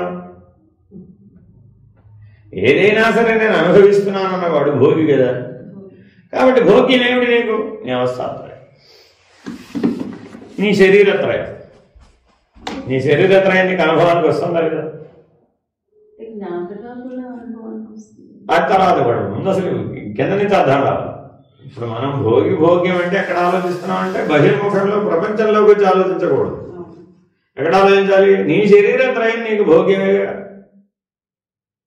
నీ అనుభవానికి వస్తుందిగా. ఆయన కాళ్ళు వస్తున్నాయిరా బాబు, ఇదేంట్రా బాబు, రాత్రి అంతా నిద్రపోకుండా నేను కూర్చోబెట్టే నాకు అర్థం కాదు. కాబట్టి ఈ శరీరానుభవం అంతా నీకేగా, అది భోగ్యమేగా. అది సుఖమైనా దుఃఖమైనా. గాఢ నిద్రావస్థలో సుఖంగా పడుతున్నావు లేదా? మరి ఇప్పుడు ఆ సుఖం ఎవరికి? భోగి భోగ్యం. ఎన్ని చెప్పు, అంతా భోగి భోగ్యమే. దాన్ని నువ్వు ఎప్పుడైతే యోగి యోగ్యంగా మార్చేసావు, సాధన చేసినప్పుడు ఏమైంది? అది యోగి యోగ్యంగా మారిపోయింది. భోగి కాస్త యోగి అయ్యాడు, భోగ్యం కాస్త యోగ్యం. అంటే ఏం చేయాలయ్యా అన్నాం? ఈ భోగి భోగ్యాన్నే పరమాత్మ కోసం చేయవయ్యా, ఈశ్వరుడు కోసం చేయి. అప్పుడేమైంది? యోగ్యం. యోగి యోగ్యం. యోగ్యమైతే నువ్వు యోగి అయ్యా బాబు, అంతే. లంఘనం పరమౌషధం అండి. అనారోగ్యంతో ఉండి నేను లంఘనం ఉన్నాను అన్నాడు. 104 జ్వరం వచ్చింది, తినడానికి కుదరదుగా. మరి అప్పుడు లంఘనం ఉండాలా వద్దా? ఉండాలా. ఎవరి కోసం? ఎవరి కోసం? నాకే జ్వరం వచ్చిందయ్యా బాబు, ఆ జ్వరం తగ్గాలంటే లంఘనం ఉండాలి. భోగి భోగి. పరమాచార్య అన్నారు, అరే ఈశ్వరుడు ఇచ్చిన వరం, ఆ పరమౌషధాన్ని సేవించడానికి ఒక వరం ఇచ్చాడరా బాబు నీకు. ఏంటి? జ్వరం. కాసేపు తపస్సు అనుకోదండి. ఈశ్వరుడు ఇచ్చిన తపస్సుగా భావించి దాన్ని నువ్వు యోగ్యంగా మార్చుకో. అప్పుడేమైపోయింది? జ్వరం కూడా నీకు ఆనందదాయకమే, దుఃఖదాయకం కాదు. అప్పుడేమైపోయింది? ప్రతిదీ యోగ్యమే. ఇంతకీ మీ అమ్మాయిని ఎవరికి ఇవ్వాలి? అసలు యోగ్యుడైన వరుణ్ణి వెతుకుతున్నానండి బాబు. తల్లిదండ్రులు ఎవరు వెతుకుతారండి? యోగ్యుడైన వరుడు కావాలి, అంటే యోగి ఉండాలి వాడు. నిజంగా యోగిని వెతుకుతున్నావా, భోగిని వెతుకుతున్నావా? రోజు అక్కడ అమెరికాలో రోజు సంజయ్ చేసే అబ్బాయికి పెళ్లి కుదరట్లా. ఇప్పుడు యోగి అయిన వాడికి ఎవరైనా పిల్లలు ఇస్తారా ఇవాళ రోజు? ఏమంటే మా అబ్బాయి చతుస్సంధ్యా సాధన చేస్తాడండి, నిష్ఠాగరిష్ఠుడండి అన్నవాడికి మీరు పిల్లలు ఇస్తున్నారా? అమ్మాయి అయిపోయింది. అమ్మాయి యోగ్యంగా ఉంటుంది. చూడండి మరి. అంటే సాధారణంగా జత ఎట్లా కలిసినట్టు కనబడుతుంది? భోగి యోగి కలుస్తారంట. ఒకడు భోగి, ఒకడు యోగి. వై నిలుస్తుందండి. అక్కడ అదే చెప్పేది నేను. సృష్టి ధర్మాన్ని మీరు అర్థం చేసుకోవాలి. అందుకే అన్ని దగ్గర అలానే భోగి యోగి కలిసి జీవిస్తారండి ఒకే గూటిలో. ఎందుకంటే యోగి గురువు, భోగి శిష్యుడు. ఎవరన్నది ప్రశ్న కాదు, గుర్తుపెట్టుకోండి. ఎవరన్నది ప్రశ్న కాదు. అది భార్య భర్త అన్నది ప్రశ్న కాదు అక్కడ. అసలు ఒకడు యోగి, ఒకడు భోగి. ఒకడు ముందుంటాడు, వాడు గురువు, వాడు నడిపిస్తాడు. వాడు అంతే, రెండో వాడు నడుస్తాడు. ఇది ఎప్పుడు నీకు తెలుస్తుంది? వివేకంతో విచారిస్తేనే తెలుస్తుంది. ఈశ్వరుడు ఇట్లా ఎందుకు చేశాడండి అంటుంటాడు ప్రతివాడు. ఇక్కడ జీవితం మొత్తం మీద ఏదైనా వచ్చిందనుకోండి, ఈశ్వరుడు ఇలా కలిపాడు ఏంటంటే నాకు అర్థం కాదు. సరే మనకు అవ్వలేదండి. ఈశ్వరుడికే అజ్ఞానం అని మన ఉద్దేశం. అంటే ఆ భోగి కూడా యోగ్యత ఉన్న భోగి కాదు వాడు. అట్లా కాదండి, అట్లా కాదు. ఈశ్వరుడు ఎప్పుడు నీలో ఉన్న జీవుని చూస్తాడే గాని నీ అనుభవాలకు ఈశ్వరుడికి సంబంధం లేదు. ఈ జీవి ఏ జీవితో కలిసి జీవిస్తే వీడి పరిణామం పూర్తవుతుందన్నదే ఈశ్వరుడికి పని. అంతే తప్ప నువ్వు సుఖంగా ఉండవా దుఃఖంగా ఉండవా ఈశ్వరుడికి నన్ ఆఫ్ యువర్ బిజినెస్. ఆయనకేందంత పని లేదు. అందుకని ఆయన ఏం చేశాడు? సృష్టి ధర్మాన్ని ఎలా పెట్టాడయ్యా అంటే ఎవరికి ప్రాప్తిస్తే నీ పరిణామం పూర్తవుతుందో వాడినే నీకు ప్రాప్తింపజేసేస్తాడు అంతే. అందుకనే అన్నాం ఏమంటే ఈయన ఎందుకు దొరికాడు నాకు భర్తగా? పార్వతీదేవిని అడిగారు, ఈయన తప్ప ఎవరు దొరకలేదా నీకు? ఏమి కనబడుతున్నావు? ఆయన నీకు సామాన్యుడిగా కనబడుతున్నాడు, ఆయన అసామాన్యుడు. అజుడయ్యా బాబు, ఆయనకు జన్మే లేదు. మనమంతా జన్మ కలిగిన వారం. చూడండి, జన్మ ఎత్తినటువంటి పార్వతికి జన్మ లేని శివుడిని జతగా చేసి పాఠం శివపురాణం చెప్తాను. ఇది మేం మ్యాచింగ్ అంటే నాకు అర్థం కాదు. జననం ప్రతిదానికి మృత్యు ఉందా లేదా? చూడండి, అందుకే పార్వతీదేవి దేహం వదిలేసినట్లు, దేహాన్ని పొందినట్లు ఎన్నో కథలు కనబడతాయి అన్నమాట. రకరకాల ఒక్కొక్క యుగంలో ఒక్కోలాగా.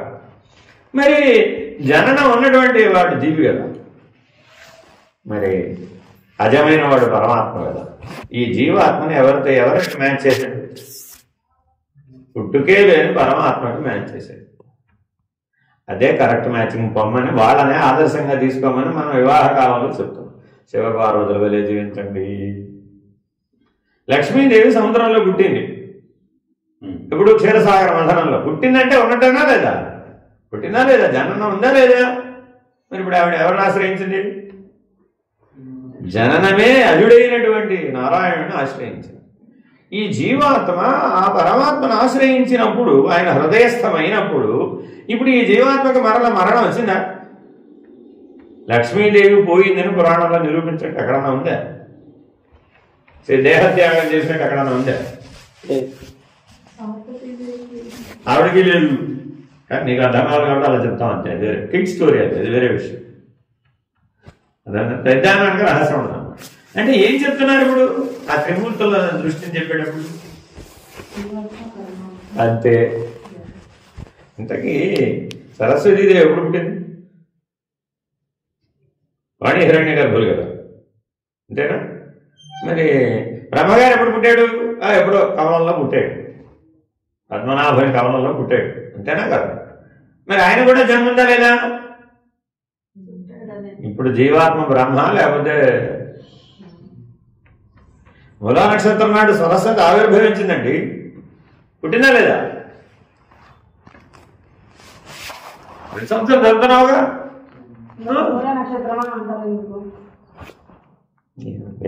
భోగి భోగ్యం ఏదైనా సరే మనం అబ్జెక్షన్ చెప్తున్నామంటే అర్థం ఏమిటి?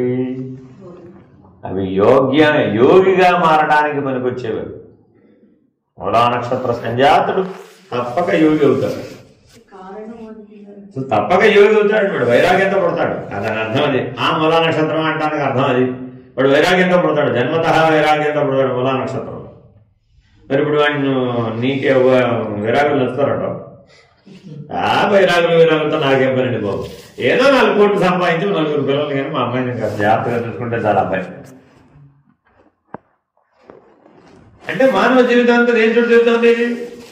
భోగి భోగి. అందుకని జాగ్రత్తగా మొట్టమొదటి మనం విశ్లేషణని సరిగా సృష్టి ధర్మాన్ని అర్థం చేసుకోగలిగే జ్ఞానం ప్రాప్తించాలి. ఈవిడికి ఈయన ఎందుకు లభించాడు? అలా లభిస్తేనే ఈశ్వర ప్రణాళిక నెరవేరుతుంది. నువ్వు ఈ జన్మలో నువ్వు ఆ మెట్టి ఎక్కాలి అంటే వీడే నీకు లభించాలి, అప్పుడే ఎక్కువ, లేకపోతే ఎక్కువ. ఎందుకని? అది నువ్వు అనుభవించి వదిలేసినటువంటి భోగైనా అయి ఉంటుంది, లేదా అనుభవించవలసినటువంటి యోగి అయినా అయి ఉంటుంది. అదే ఇంకొంచెం అవతలకి వెళ్ళాం. అప్పుడు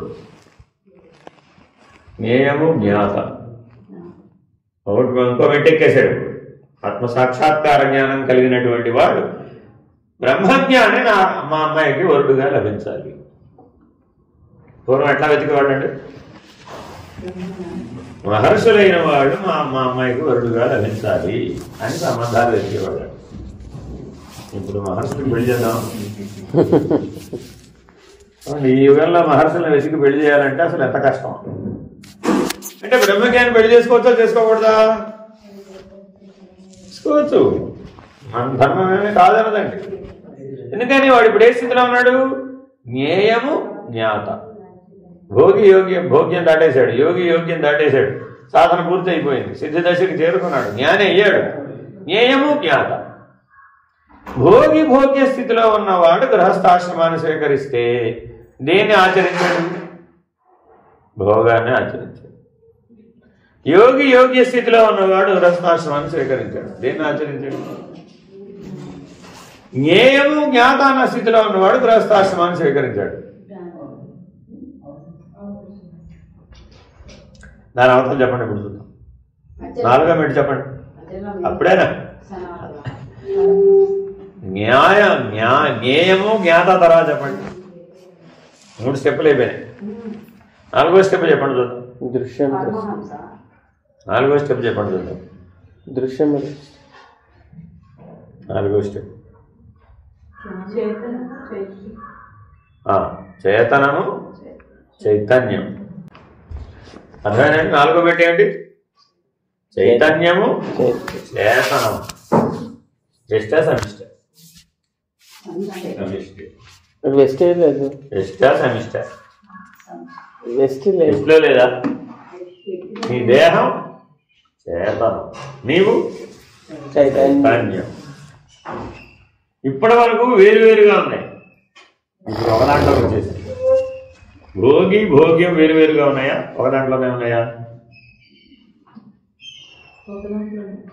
భోగ్యం అది కూడా ఉన్నాయా? వేరువేరుగా అది కూడా ఒక దాంట్లోనే ఉంది. అన్నీ ఒక అంతర్ముఖుడైన వాడికి ఒక దాంట్లోనే ఉన్నాయి, బహిర్ముఖుడైన వాడికి బయట ఉన్నట్టు బయట. అంటే నువ్వు ఏ దృష్టితో చెప్తున్నావు?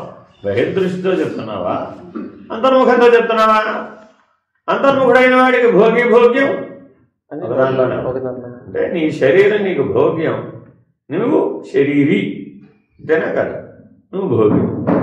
నీ దృష్టి శరీరం వైపు తిరిగి ఉన్నంత ఇదే శరీరి యోగ్యం అయ్యాడు. ఎప్పుడు అలా అయ్యాడు? సాధన చేసి ఈ పనిముట్టుని యోగిగా నిర్ణయం పొందడానికి వాడాడు, భోగిగా నిర్ణయం పొందడానికి వాడాల. అప్పుడేమైంది? అప్పుడు ఆ పనిముట్టే యోగ్యమైన పనిముట్టయ్యా బాబు. జంతువునాం నరజన్మ దుర్లభం ఎందుకన్నాం? అది యోగ్యమైన పనిముట్టు. నువ్వు భోగ్యంగా వాడుతున్నావు, దోషం నీది, తప్పు దాన్ని కాదు, పనిముట్టుది కాదు. అర్థమైనా?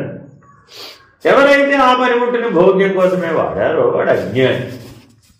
ఎవరైతే అదే పనిముట్టుని జ్ఞానం కోసం వాడారో వాడు యోగి. యోగ్యమైన రీతిలో వాడవయ్యా బాబు.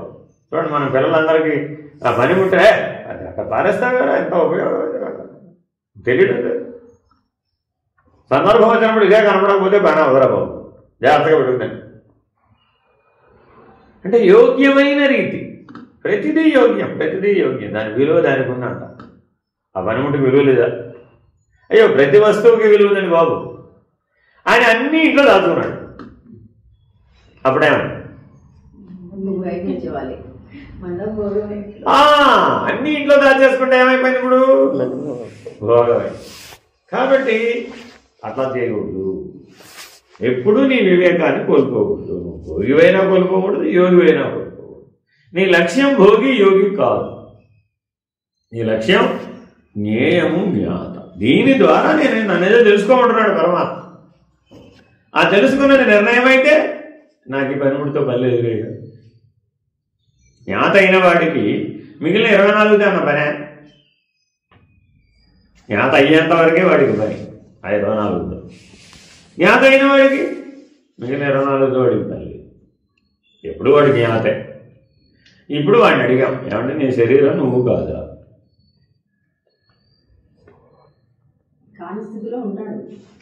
నీ శరీరం నువ్వు కాదా? అది భోగ్యము కాదు, యోగ్యము కాదు, కాబట్టి లేదు. నీ శరీరం నువ్వు కాదా? జ్ఞాతను అడిగాం, భోగి అని అడగలేదు. జ్ఞాతను అడిగాం. నీ శరీరం నువ్వు కాదా? ఎవరిని అడుగుతున్నావు? జ్ఞాతను అడుగుతున్నావు. జ్ఞాతని సాంఖ్య విధానంలో చెప్తాం మనం, ప్రత్యేగాత్మ. ఆ జ్ఞాతను అడిగాం, నీ శరీరం నువ్వు కాదా? నీ శరీరం నువ్వు కాదా? శరీరమే లేదు, శరీరమే లేదు. జ్ఞాత ఏం ఆన్సర్ చెప్తాడు? జ్ఞాత ఏం చెప్తాడు సమాధానం? నేను లేకపోతే శరీరం లేదు. జ్ఞాత ఏం చెప్తాడు సమాధానం? అన్నిటి యందు నేనే ఉన్నాను, అన్నీ నాలోనే ఉన్నాయి. ఆత్మ ప్రత్యేగాత్మని అప్పటికే సూచించడం స్ఫురించడం లేదు. ఆ 24 తనలోనివేగా, జ్ఞాతలో నుంచే కదండి ఉద్భవించినాయి. మళ్ళీ ఎవరిలో కలిసిపోయినాయి? కాబట్టి ఏ నిర్ణయంలో ఉంటాడు ఎప్పుడు కూడా? ఈ శరీరం నాలో నుంచే ఉద్భవించింది, ఈ పంచకోశాలు నాలో నుంచే ఉద్భవించినాయి. మళ్ళీ ఎవరిలో కలిసిపోతున్నాయి? నాలోనే కలిసిపోతున్నాయి. నేను ఎప్పుడు ఉన్నాను, శరీరం లేకముందు ఉన్నాను, శరీరం ధరించినప్పుడు ఉన్నాను, శరీరం వల్ల నాలో లయమైపోయినప్పుడు కూడా ఉన్నా నేను అన్నాడు జ్ఞాత. ఎందుకని అవన్నీ నాలోనే ఉన్నాయి, అన్నీ నాలోనే ఉన్నాయి, అన్నింటిలో నేను ఉన్నాను. 24లో ఎక్కడ లేడు జ్ఞాత? అసలు జ్ఞాత లేకపోతే 24కి ఉనికేది లేదు కదా. కాబట్టి సాంఖ్య విచారణ చాలా క్రిటికల్గా అర్థం చేసుకోవాలన్నమాట. అప్పుడు ఏమయ్యాడు? నేను సర్వదా జ్ఞాతనే, నేను భోగిని కాదు, యోగిని కాదు. నేను అర్థమైనప్పుడు వచ్చావు. ఇప్పుడే ఏమయ్యా, ఆ 24 లేకముందు ఉన్నాం అంటున్నాం, ఆ 24 ధరించినప్పుడు కూడా ఉన్నాను అంటున్నాం, ఆ 24 లయమైనప్పుడు కూడా ఉన్నాను అంటున్నాం. పంచకోశాలు కానంటున్నాం. జ్ఞాత పంచకోశాలు కూడా కాదుగా. జ్ఞాత లక్షణం ఏంటి? పంచకోశ వ్యతిరిక్త అన్నా. ఆఖరి మెట్టు అవస్థాత్రయ సాక్షి. అప్పుడే ఎక్కడ దాకా పోయేది? ఈ మొదటి మెట్టు పంచకోశ వ్యతిరిక్త. ఇంకేమిటాయా నీ లక్షణాలు? శరీరత్రయ లక్షణ, తాపత్రయ వినిర్ముక్త, గుణత్రయాతీత, అవస్థాత్రయ సాక్షి, సచ్చిదానంద స ఆత్మ. అవేనండి నా లక్షణాలు. ఇప్పుడు తన గురించి తాను చెప్పాడంటావా, వేరే వారి గురించి చెప్పాడంటావా? తన గురించి. తన గురించి తాను చెప్పాడా, వేరే వారి గురించి చెప్పాడా? ఒకటే. తన గురించి తాను చెప్పాడంటావా, వేరే వారి గురించి చెప్పాడంటావా? రెండోది అన్నిట్లో తానే అన్ని దాంట్లో ఏకం ద్వి బహు అంటానికి లేదు అక్కడ. లేదు. ఎందుకని ముందాకే చెప్పేసాడు స్టేట్మెంట్, అన్నింటా నేను ఉన్నాను, అన్నీ నాలో ఉన్నాయి. అదేనండి. త్రిమూర్తులు అందరూ ఎక్కడ ఉన్నారండి? త్రిమూర్తులు ఎక్కడ ఉన్నారు? అన్నిటా ఉన్నారు. వాళ్ళలోనే అంతా ఉంది. ఈ సృష్టి అంతా కూడా ఎందులో ఉంది? ఆ త్రిమూర్తుల్లోనే ఉంది. కాబట్టే సృష్టి స్థితి లయాలు ప్రతి దేహంలోనూ జరుగుతుంది. సృష్టి స్థితి లయాలు ప్రతి దేహంలో జరగడం లేదా? జరుగుతుంది. ఎక్కడ ఎలా జరుగుతుంది? ఆ త్రిమూర్తులు నడిపిస్తున్నారు ఆ సమయంలో వాళ్ళు. అంతేనా కాదు? ఆ లక్షణం పేరు త్రిమూర్తులు. ఇట్లా లక్షణమా రూపమా? రూపం. బ్రహ్మగారు తెల్లగా ఉంటాడు, నల్లగా ఉంటాడు. విష్ణుమూర్తి నల్లగా ఉంటాడు, తెల్లగా ఉంటాడా? ఈశ్వరుడు నల్లగా ఉంటాడా, తెల్లగా ఉంటాడా? లక్షణం. ఆ మూడు లక్షణాలు. అంతేగాని అలా నువ్వు అర్థం చేసుకోలేవని ఆ లక్షణాలని ఒక రూపాన్ని చూపెట్టి నీకు అందిస్తున్నావు. పిల్లవాడికి చెప్తున్నావు, వెంకటేశ్వర స్వామిని చూసి రావాలని వెళ్ళి అని పుట్టు వెంట్రుకలు తీసుకోవడానికి బయలుదేరినటువంటి సంవత్సరం పిల్లాడికి చెప్తున్నాడు తండ్రి. ఎలా అర్థమవుతాడు వెంకటేశ్వర స్వామి? 7 కొండల పైన ఉంటాడు రా బాబు, పెద్ద నామాలు పెట్టుకుని ఉంటాడు రా నాయన, టాప్ టు బాటం అంతా సువర్ణాభరణాలు, బంగారమే బంగారం. ఇప్పుడు అవన్నీ ఏంటి? ఆయన విశేషణాలు. అది ఆయన కాదు, అది అవేనా ఆయన కాదు. కానీ ఈ పిల్లవాడు ఆ మూడు ఊహించుకోవడానికి ప్రయత్నం చేశాడు. సంవత్సరం అన్న పిల్లవాడు అవుతుందంట, వాడికి అంటుందంటావా? ఏం చేశాడు? ఈ పక్కనే ఒక చిత్రకారుడు ఉన్నాడు, చెప్తున్నావుగా, నరేట్ చేస్తున్నావుగా, మనిషి బొమ్మకి ఇవన్నీ తగిలించేసి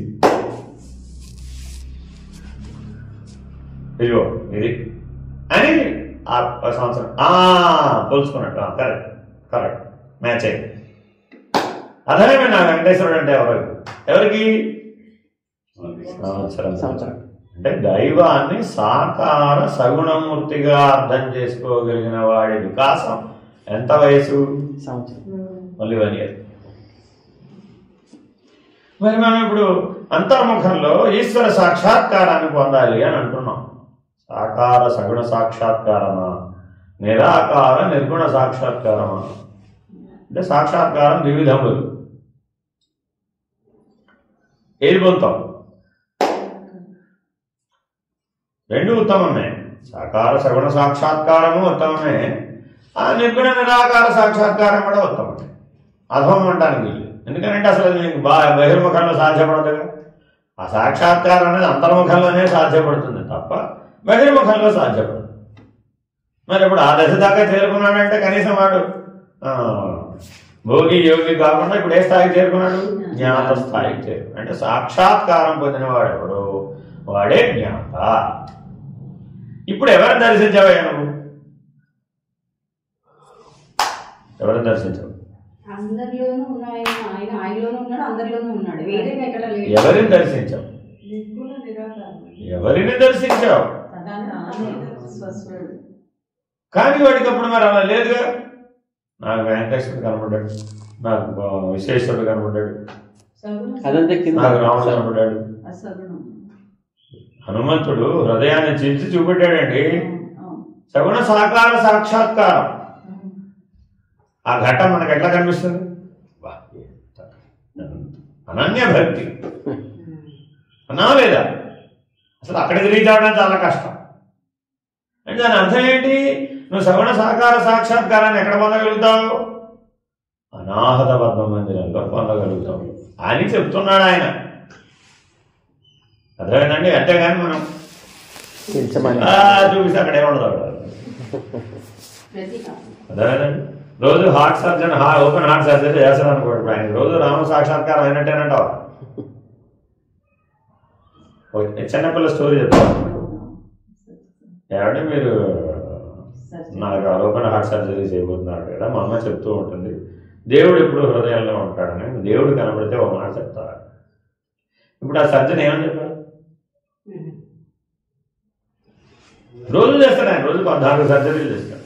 బట్ హీ నెవర్ థాట్ హృదయంలో పరమాత్మ ఉన్నాడు, దేవుడు ఉన్నాడు. చిన్నపిల్ల నమ్మింది, వాళ్ళమ్మ చెప్పింది. మరి ఈయనకి ఎందుకు రాలేదు ఆ థాట్? అంటే ఎంతటి వాడవైనా పదార్థ పరిమితికి గనక లొంగిపోయి గనక ఉన్నట్లయితే, భోగ్య భావనకే నువ్వు పరిమితమైనట్లయితే జ్ఞేయము జ్ఞాత అన్న స్థితికి చేరుకోసావు.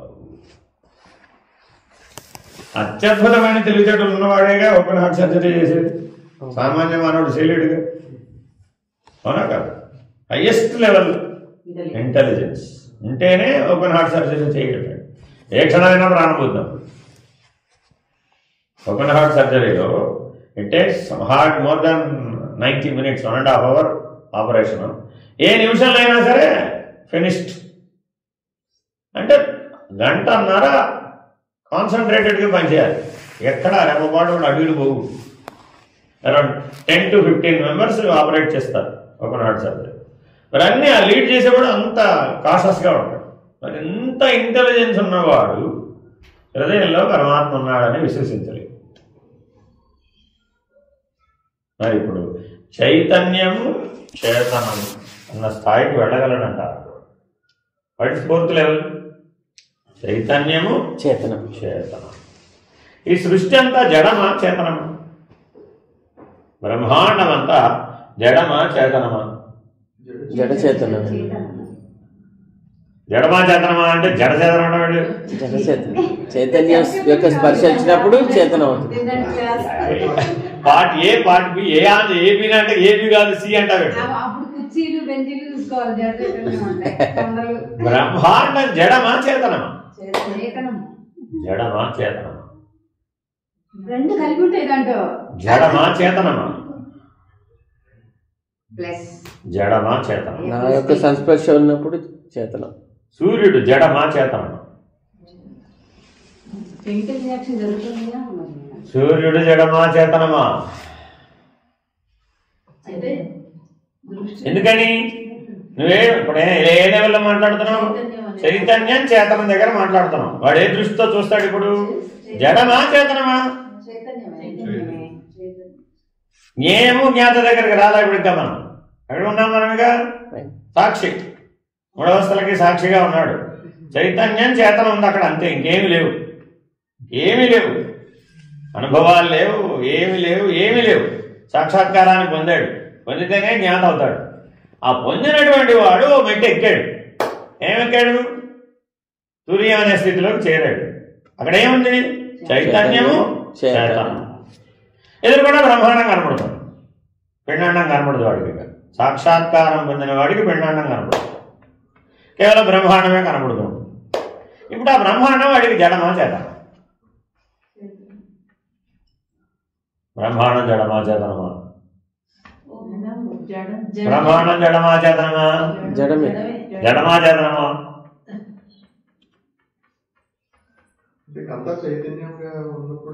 బట్ సాక్షాత్కారం ఏం చెప్తుంది? తానే అంతర్యామి, సర్వవ్యాపి మహేశ్వర. సాక్షాత్కార అనుభవం ఏం చెప్తుంది? తానే అంతర్యామి, సర్వవ్యాపి మహేశ్వర. మరి మహేశ్వరుడు జడమా చేతనమా? మహేశ్వరుడు జడమా చేతనమా? జడం కదా. అంతటా వ్యాపించి ఉన్నవాడు జడంలో లేకపోవడం ఏంటి? జడచేతనం అంటే జీవుడు కదా, చిజ్జడ గ్రంథి కదా. అది జడము చేతనము అంటే అదేగా జీవుడు అంటే. మరి ఇప్పుడు మహేశ్వరుడు చేసి ఎక్కడ పెట్టావు అంటే పంచీకృత భాగం అపంచీకృత భాగం ఉంది రెండుగా. మళ్ళీ సాంఖ్య విద్యాభ్యాసం. ఇప్పుడు మనం సాంఖ్యంలో మాట్లాడుతున్నామా, తారకంలో మాట్లాడుతున్నాం, అమనస్కంలో మాట్లాడుతున్నామా? చైతన్యం చేతనం అంటే అమనస్క భావంలో మళ్ళీ సాంఖ్య విచారణ ఎలా చేయగలం? ఇంద్రియాలు లేవు. ఇంకా అక్కడ జడము చేతనం అన్నది ఇది లేకుండా ఉంది. జడ చేతన శూన్యం, రెండు లేదు. ఆ శూన్యం అన్నమాట మేము నోటని చెప్పించడానికి నానా కష్టాలు పడుతున్నాను. స్ఫురించదండి, మీకు స్ఫురించదని చెప్పడం నా ఉద్దేశం.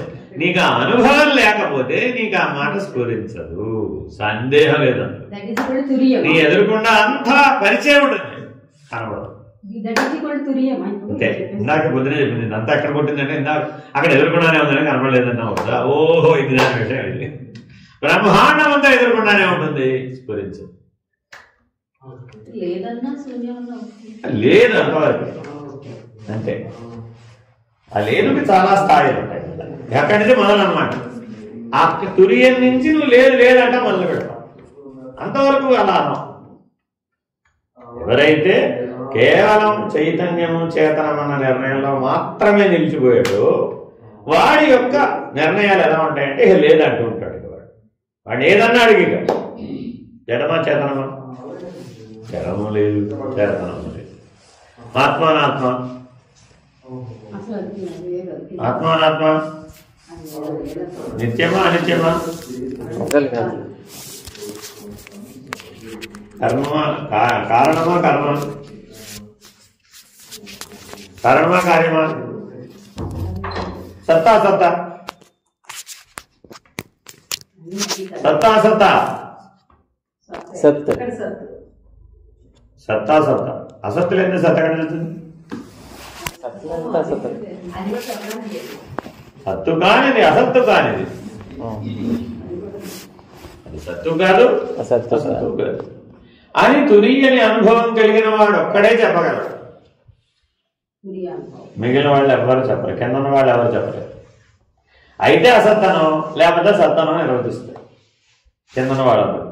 అలాగే నిర్వచించాలి, అంతేగాని ఆ పై పాఠం చదువుకుని అది కాదు ఇది కాదు అని అంటే అది అలా అవ్వదు.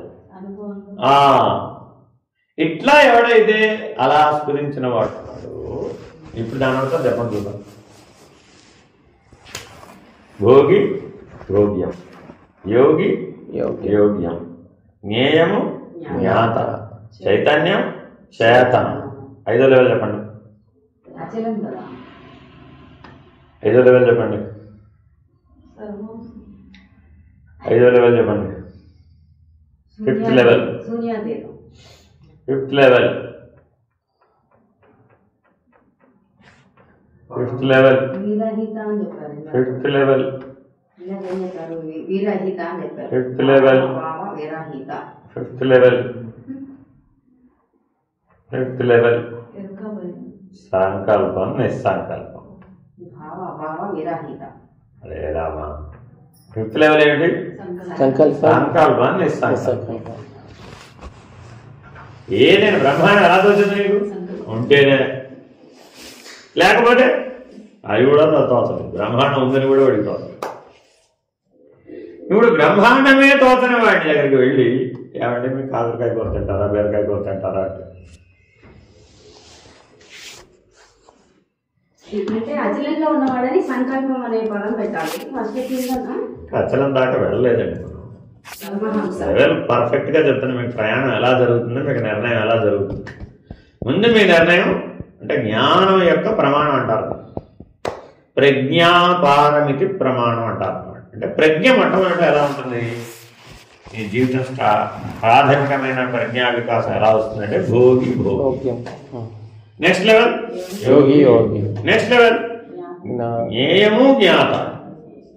నెక్స్ట్ లెవెల్ చేతనము చైతన్యము. నెక్స్ట్ లెవెల్ సంకల్పము సంకల్పం నిస్సంకల్పం. నెక్స్ట్ లెవెల్ సంకల్ప రహితము. నెక్స్ట్ లెవెల్ నెక్స్ట్ లెవెల్ ఇష్టం ఎలా కావాలంటే అలా పెడుగు, ఎలా భావిస్తే అలా కనబడతాడు. అదంతా మన శాస్త్రం జరుగుతుంది. దీని ఏమన్నారు, ఈ సూత్రాన్ని ఏమన్నారు? ప్రజ్ఞాపారంతి. ప్రజ్ఞ వికాసం ఎలా చెందుతుంది అంతేగా. సృష్టి అంతా ప్రజ్ఞా వికాసమేనండి, గుర్తుపెట్టుకోండి. సృష్టి అంతా ప్రజ్ఞా వికాసమే. మామిడి చెట్టు లాగా ఎలా ఉంది, అందులో ఆ ప్రజ్ఞ ఉంది. వేప చెట్టు లాగా ఎలా ఉంది, అందులో ఆ ప్రజ్ఞ. దేవతలుగా ఎందుకున్నారు, అలా ప్రజ్ఞా వికాసం.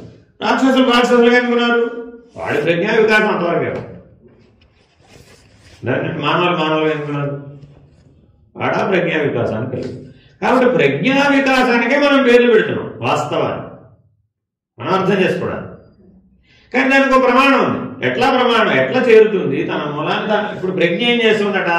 తన మూలాన్ని తాను వెతుకుతుందట. ఎందుకంటే ప్రజ్ఞా వికాసం తన మూలం పరమాత్మ. ఆ ప్రజ్ఞ ఎవరిది? పరమాత్మ. అంతేనా కదా? కాబట్టి ఈ పరమాత్మని ప్రజ్ఞ వెతుకుతున్నాడు. ఎక్కడి నుంచి? భోగి భోగ్యం, యోగి యోగ్యం, జ్ఞేయము జ్ఞాత, చైతన్యం చేతనం. నెక్స్ట్ సంకల్పం నిసంకల్పం. Next please శూన్యాతీతం. శూన్యం శూన్యాతీతం. ఎన్నో లెవెల్ చేరావు? 6. కాలము కాలాతీతం. నెక్స్ట్ 7. 8 చెప్పు ఇప్పుడు. ఎరుక లేనిది చలము అచలం. 8th level చలము అచలం. అక్కడతో ప్రజ్ఞ తన మూలాన్ని తాను కనుగొని ఏం తెలుసుకున్నాను?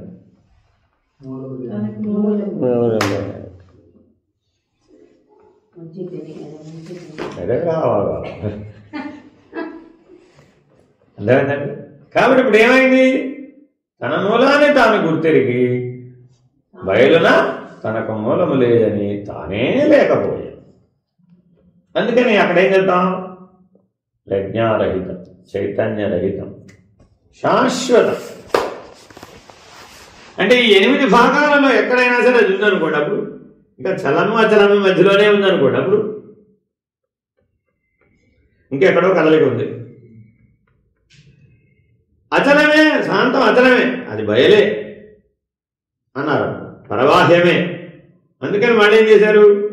ఇహ బయలు, లోబయలు, బట్టబయలు, పరబయలు అని మళ్ళా 4 చెప్పారు అక్కడ. మనం ఎందుకని ఆ మాట చెప్పారు అంటే మళ్ళా చలం యొక్క లక్షణం నీకు పనిచేయకూడదు. ఇక్కడ ఎప్పటికీ కదలదని ఆ నిర్ణయం అవ్వాలంటే ఇలా చెప్పారు. ఇదంతా ఎవరికి? అసలు జ్ఞేయము జ్ఞాత దగ్గరికి వెళ్ళేటప్పటికే కొద్దిగా వాక్ రూపంలో చెప్పబోయే. ఎలాగో చెప్పు. సరే, యోగి యోగి చెప్తున్నాడు.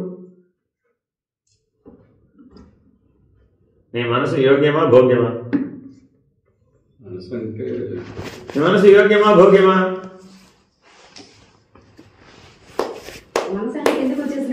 నీ మనసు యోగ్యమా భోగ్యమా? యోగ్యమా భోగ్యమా? యోగ్యమా భోగ్యమా? ఎక్కడి నుంచి చెప్తున్నారు? బుద్ధిలోకి వెళ్తేనే యోగ్యం. బుద్ధి ఉంటేనే, బుద్ధి ఉంటేనే యోగ్యం. యోగ్యమా భోగ్యమా?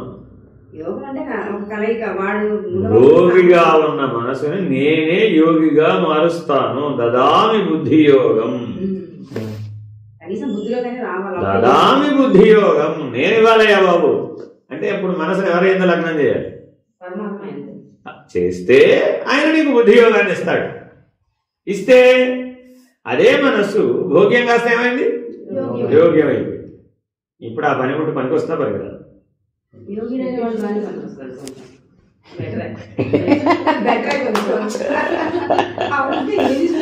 ఆడికంటే వీడు బెటర్. అర్థమైందండి? ఇప్పుడు ఈ మనసు యోగ్యం. ఇప్పుడు తన బుద్ధి యోగం వల్ల నువ్వేం తెలుసుకుంటావని చెప్పాడు. అంటే భగవద్గీత మీరు ఏ మేరకు జీర్ణం చేసుకున్నారో టెస్ట్ చేస్తున్నాను అనమాట. జీర్ణం అయిపోవాలండి. 18 యోగాలు మనలో అలా నిలిచిపోయి ఉండాలి అంతా. అప్పుడే మీకు ఈ గొడవ అంతా అర్థమవుతుంది. శాస్త్రాన్ని పూర్ణంగా జీర్ణం చేసుకోవాలి. ఎన్ని శాస్త్రాలు కలుపుకొచ్చేసారో మీకు ఇప్పుడు ఇందులో ఏ ఒక్క శాస్త్రంలోనే సమగ్రంగా చెప్పబడి ఉండదు. సూత్రం ఉంటుంది కానీ పూర్ణంగా ఉంటుంది. అందుకు గురువు కావాలన్నమాట. ఎందుకని అనేక శాస్త్రాలను తనలో జీర్ణం చేసుకున్నాడు. ఆ సమన్వయాన్ని సాధించాడు. ఆ సూత్రం ఎలా పనిచేస్తుందో తెలుసుకున్నాడు. దాని అనుభవాన్ని పొందాడు. కాబట్టి ఈ దేన్నైనా సమన్వయం చేయగలడు, లేకపోతే చేయలేదు. బుద్ధియోగం వస్తే ఏంటవుతుంది? స్థిత ప్రజ్ఞత్వం వస్తుంది. అందుకని అర్జునుడికి ఏం చెప్పాడు? ఆయన స్థిత ప్రజ్ఞడు కమ్ము. ముందు ఫస్ట్ ఎందుకు కావాలంటే ఈ ప్రజ్ఞాపారమితి సూత్రం నీకు తెలియబడాలి అంటే అసలు నీ మనసు ప్రజ్ఞగా మారితే కదా. మనసు ఎక్కడి నుంచి వచ్చింది నీకు? ప్రజ్ఞ నుంచేగా. కాబట్టి మనసును పెట్టుకెళ్ళి ఇప్పుడు ఎక్కడ పెట్టమన్నాడు? స్థిత ప్రజ్ఞలో. ప్రజ్ఞలో స్థితుడకు కమ్ము. ఎంతసేపట్టా భోగి యోగిగా ఉంటావు రా బాబు. ఎక్కడ పట్టుకెళ్ళి పెట్టాలి ఇప్పుడు ఈ మనసుని? సాక్షిత్వంలో పెడదాన్ని. అప్పుడు మనసు ఉందంట. సాక్షికి మనసు ఉందా? భోగే యోగే. మనసు లేదన్నప్పుడు భోగా యోగా. మనసు లేదన్నప్పుడు భోగా యోగా. జ్ఞాత. ఇప్పుడే ఆల్రెడీ చెప్పే కదా లైఫ్. ఎప్పుడైతే మనసు అమనస్కమైందో అప్పుడు నువ్వు జ్ఞాత. అంతేగా. కానీ బయటకు రాకూడదు. బయటకు వస్తే అయితే భోగాన్ని అవుతుంది, అలా యోగాన్ని అవుతుంది. తన యందు తానే మునిగిపోయింది మనసు. ఇప్పుడు ఎక్కడికి వెళ్ళి మునిగిందండి? ఇప్పుడు మా అమనస్కాన్ని నన్ను సూచన చెప్పారు. అమనస్కం అంటే ఏంటి? సముద్రంలో మునిగిన కొండ. మనసు అనేది ఎటువంటిది? కొండ. సముద్రంలో మునిగింది. ఉన్నాడా? ఉందా లేదా? ఉందా లేదా? ఉందా లేదా? సముద్రం ఎంతసేపు నేను ఏ బి అని ఇట్లా చెప్తే మళ్ళీ సి అని ఇంకోవైపు డోర్ తెరవకూడదు. అప్పుడు మీకు సరిగా రాదు. సముద్రంలో మునిగిన కొండ ఉందా లేదా? కొలీనియర్ గా ఆలోచించాలి ఎప్పుడు కూడా. డైవర్జింగ్ ఆలోచించకూడదు. అట్లా ఆలోచించాలంటే సూత్రం పక్కకు పోతుంది. సముద్రంలో మునిగిన కొండ ఉందా లేదా? ఉందా లేదా? ఉందా లేదా? మనసు ఇప్పుడు జ్ఞాతకం ఉందా లేదా? ఉందా లేదా? ఉందా లేదా? ఉందా లేదా? అమనస్కుడైనటువంటి వాడికి మనసు ఉందా లేదా? ఇదే మాట సీతారామయ్య సమాధానం కూడా ఉంటుంది. అందరి దగ్గర ఆ పుస్తకం చదువుకోవాలి. అమనస్క స్థితిలో సముద్రంలో మునిగిన కొండండి అమనస్కం అంటే. ఉందా లేదా? ఉందా లేదా? ఉనికిని కోల్పోయి ఉండి లేక. ఉందా లేదా అంటే ఉండి లేక ఉందంటే రావు. అంటే ఇప్పుడు ఏ భావాన్ని వ్యక్తం చేసినప్పుడు అది అభావం. ఉండి లేక ఉండటం అంటే అభావం. ఎప్పుడైతే అమనస్క స్థితిలో అభావ స్థితి కలిగిందో అప్పుడు వాడు ఎవడు? వాడికి జ్ఞేయం ఉందా? జ్ఞేయం ఉందా? అప్పుడు ఏమయ్యాడు వాడు? జ్ఞేయం లేకపోతే చేతనము, చైతన్యం. అది ప్రమోషన్. ఆ సూచనలో ఆ విషయం ఉంది అక్కడ. అర్థమైందండి? లేకపోతే అక్కడే అయిపోతాడు వాడు. ఆ మెట్టు ఎక్కడన్నమాట. కాబట్టి తప్పక వాడు ఏ స్థితిలో ఉండాలి? సముద్రంలో మునిగిన కొండ వలె ఉండాలి. ఎంత గొప్ప ఉపమానం! అద్భుతమైన ఉపమానం. మీకు గాఢ నిద్రావస్థలో నువ్వు ఎట్లా మునిగిపోతున్నావో చెప్తున్నాడు. సముద్రంలో మునిగిన కొండ. ఉన్నావా లేవా? మనసు ఉందా లేదా? ప్రపంచం ఉందా లేదా? నీ ఉండి లేక ఉంది. ఆ ఆన్సర్ ఎంత గొప్ప ఆన్సరో చూడండి. కుటుంబం ఉందా లేదా?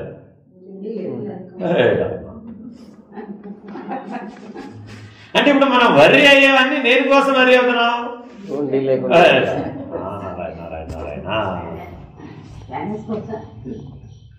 ఉండి అంటే ఈ సృష్టి యొక్క ప్రాథమిక లక్షణం ఏమిటి? ఉండి లేదు. ఈ మొత్తం సృష్టికి ఒక లక్షణం ఉందండి. ఏమిటది? ఉండి లేక లక్షణం. అదే మరి. అందుకే అప్పుడు ఏమైంది? చైతన్యము చేతనము అన్న దగ్గరకు వస్తేనే నువ్వు బ్రహ్మసత్యం జగన్మిథ్య అంటారు. జ్ఞేయము జ్ఞాత అనాలి అక్కడ మళ్ళీ. ఎందుకంటే మునిగిపోయిన కొండనే అనుకుంటు. మునిగిపోయిన కొండ నువ్వేనా? మునిగిపోయిన కొండ నువ్వా సముద్రం నువ్వా? మునిగిపోయిన కొండ నువ్వా సముద్రం నువ్వా? సముద్రమే. చూడండి, నేను సముద్రం అనాలంటే నీకు ఎంత ధైర్యం కావాలో. అంటే వెష్టి లేడు ఇప్పుడు అక్కడ. కొండ నేనంటే వెష్టి మిగిలిపోతున్నాడు. ఎప్పుడైతే చైతన్యము చేతనం అన్నావో వెష్టి ఎగిరిపోయింది. అంటే అక్కడ కొండే లేదా? అంతే కదా. ప్రతీక వెస్ట్ మునిగిపోయిందంటే లేడు, వెష్టి లేడు. ఇక సముద్రం సముద్రమే. అసలు ఉన్నది సముద్రమేగా. ఇప్పుడు అవసరమైతే వాడతాం. అవునండి, ఈ బ్రహ్మాండ సృష్టిలో నువ్వు పిండాండం ఉందా లేదా? అదే ఉండేది. అంతే. పిండాండం అనేది కొండ, బ్రహ్మాండం అనేది సముద్రం. మునిగింది. కొండ లోపల ఏముంది? సముద్రమే. సముద్రం ఉన్నదంతా బ్రహ్మాండమేనంటుంటే, ఉన్నదంతా బ్రహ్మమేనంటుంటే, ఎందుకంటే అది నీకు అనుభవంలో నీకు అలా అనుభవం అవుతుంది అని ఆ ఉపమానం ఎందుకు చెప్తాడంటే, నీకు అనుభవానికి సరిగ్గా సరిపోతుంది అన్నమాట.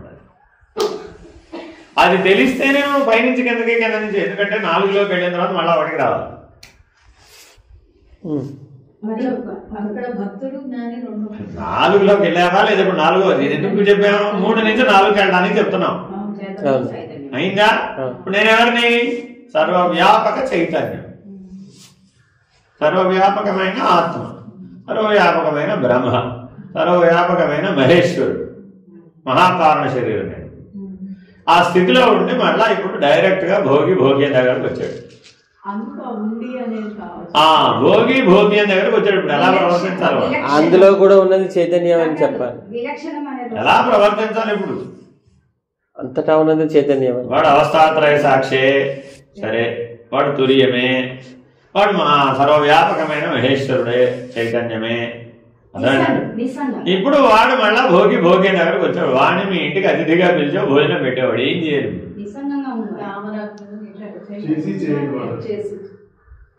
ఎందుకని? వాడి దృష్టి ఏమిటి? వాడి దృష్టి ఏమిటి? వాడి దృష్టి ఏమిటి? అంతటా తానే ఉన్నాడు. వాడి దృష్టి ఏమిటి? తాను వాడి దృష్టి ఏమిటి? వాడి దృష్టి ఏమిటి? వాడి దృష్టి ఏమిటి? బ్రహ్మం. వాడి దృష్టి ఏమిటి? అభావం. గురువులో హృదయంలో మిగిలే మాట నీకు స్ఫురించాలంటే నువ్వు గురువుని ఎలా వెంబడించాలి? గురువు హృదయం ద్వారా ఇలా స్ఫురింపజేస్తాడు. ఏదో మాటగా బయటికి చెప్తున్నాం. ఇది అభావం స్ఫురిస్తుంది. స్ఫురించాలి కదా, అదే జ్ఞానం. కిందకు వస్తే మళ్ళా ఒకటి రావాలి కదా. అర్థమైందంటే మళ్ళా అంటే జ్ఞాత జ్ఞేయము దగ్గర సంగము నిస్సంగం. అదే చైతన్యము చేతనం దగ్గర సంగం నిస్సంగంతో బలి. అభావం. తుర్యనిష్ఠుడు ఎప్పుడు అభావ స్థితిలో ఉంటాడు. ఉంటే గాని తుర్యాతీతంలో భావాభావ విరహితాన్ని అనుకోలేడు. ఇందాక మొదటి సూత్రం చెప్పాను. భావం అంటే ఏమిటి? భావం అంటే ఏమిటి? జీవహంస. భావం అంటే ఏమిటి? జీవ. ఇప్పుడు చెప్పిన పాఠం ఇప్పుడే అన్వయానికి పోతుంది. భావం అంటే ఏంటి? జీవహంస. ఎన్ని పెడతారండి బాబు? 30 ఏళ్ళుగా ఎన్ని సమన్వయాలు ఎన్ని చెప్పినవని ఎన్ని ఊర్లు పెడతారు? ఇక్కడ ఉండాలండి. భావం అంటే జీవహంస. మరి భావాతీతం అంటే ఈశ్వరహంస, జ్ఞాతాజ్ఞేయం. అదేనండి. అంటే భావము భావాతీతం అవడం కోసం మధ్యలో యోగం అనే అనుభవాన్ని పొందాలి. యోగం అనే అనుభవం లేకపోతే భావం భావాతీతం అవదు. అందుకని భోగి తప్పక యోగిగా మారవలసిందే. మారినవాడే జ్ఞానం అవుతాడు. ఎప్పుడైతే జ్ఞానం అయ్యాడో, జ్ఞేయము జ్ఞాత దాకా వచ్చాడో అప్పుడేమయ్యాడు? భావాతీతం. ఈశ్వరహంస కదా జ్ఞాత. మరి నెక్స్ట్ లెవెల్ ఏంటి? పరమహంస అవ్వాలంటే చైతన్యము చేతనం. పరమహంసకి వెస్ట్ లేదు. పరమహంసకి వెస్ట్ లేదండి, అసలు వెస్టే లేదు. వెస్టే లేని వాడు ఇప్పుడు మరి కేవల సమిష్టిగా ఉన్నాడు. అంటే ఎలా ఉన్నాడు? చైతన్యము చేతనం అంతే. అక్కడ ఏమన్నా ఎలా ఉన్నాడా? అభావం. భావ ఎన్ని 4 లెవెల్స్ అయినాయండి ఇప్పటికి. అర్థమైందా? నెక్స్ట్ 4 లెవెల్స్ ఎందులో ఉన్నాయి? భావాభావ విరహితం అవడంలో ఉంది. ఆ ఒక్క దశలోనే 4 అంతర్దశలు ఉన్నాయి. కాలము కాలాతీతము చలము. ఆ 4 అవ్వాలి. ఆ 4 అవ్వడానికి కాలేన విందతి. కాబట్టి నువ్వు సాధన ద్వారా ఎక్కడ దాకా చేరవచ్చు? తూర్యం దాకా చేరవచ్చు. చైతన్యం చేతనం దాకా చేరవచ్చు. అర్థమైందా? రోజు ఈయన ఈ విగ్రహాలను పూజ చేస్తున్నాడు, చేయట్లేదు. చేస్తున్నాడు, ఏమిటి చేస్తున్నాడు, చేయట్లేదు. ఈ విగ్రహాలు ఈయన్ని ప్రేమించాలా వద్దా? విగ్రహాలు నిన్ను ప్రేమించాలా వద్దా?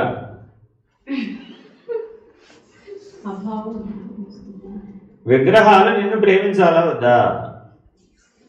మీ జీవితంలో అసలు ఎప్పుడు మీకు ఇటువంటి ఆలోచనలు కానీ మాటలు కానీ స్మరణకు రావండి. అసలు మీరు విగ్రహాలు నిన్ను ప్రేమించాలా వద్దా? విగ్రహాలు నిన్ను ప్రేమించాలా వద్దా? ఏమిటి ప్రపంచంలో జీవులు ప్రేమించుకుంటున్నారు, మనుషులు ప్రేమించడం వీలవుతుంది. విగ్రహాలు మనుషులు ప్రేమించడం ఏమిటండి బాబు? విగ్రహాలు ఈయన ప్రేమించాలా వద్దా? అది పరిణామం. విగ్రహాలు ఈయన ప్రేమించలేదయ్యా, ప్రేమించవా? అదంతా నాకు అనవసరం అండి. ఆయన రోజు నిత్య పూజ చేస్తాం, మీరు కూడా మీ ఇంట్లో రోజు నిత్య పూజ చేస్తే విగ్రహాలు నిన్ను ప్రేమిస్తాయి. విగ్రహాలు నిన్ను ప్రేమిస్తాయి. ప్రేమిస్తాయి అంటే చూడండి, విగ్రహారాధన వెనుకున్న సత్యం అన్నమాట ఇది. విగ్రహం నిన్ను ప్రేమిస్తుంది. ఎలా సాధ్యం?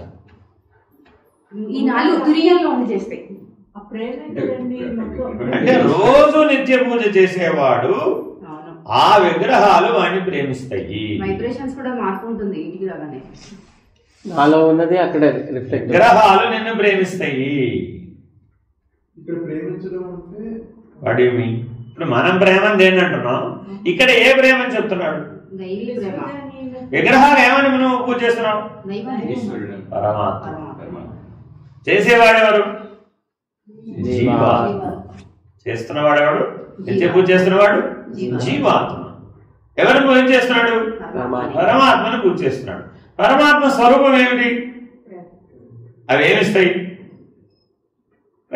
దాని స్వరూపం ఏదో అదే ఇస్తాయి. కాబట్టి ఇప్పుడు విగ్రహాలు పూజ చేసేవాడిని ఏం చేయాలి? ప్రేమిస్తాయి అంతే. దేన్నైనా నువ్వు పరమాత్మ స్వరూపంగా కనుక నువ్వు భావించినట్లయితే అది ఆ పరమాత్మ స్వరూపం నీకు ప్రేమనే ఇస్తుంది. ప్రేమ అంటే అక్కడ ఆయనలో ఏముంది అదే ఇస్తుంది.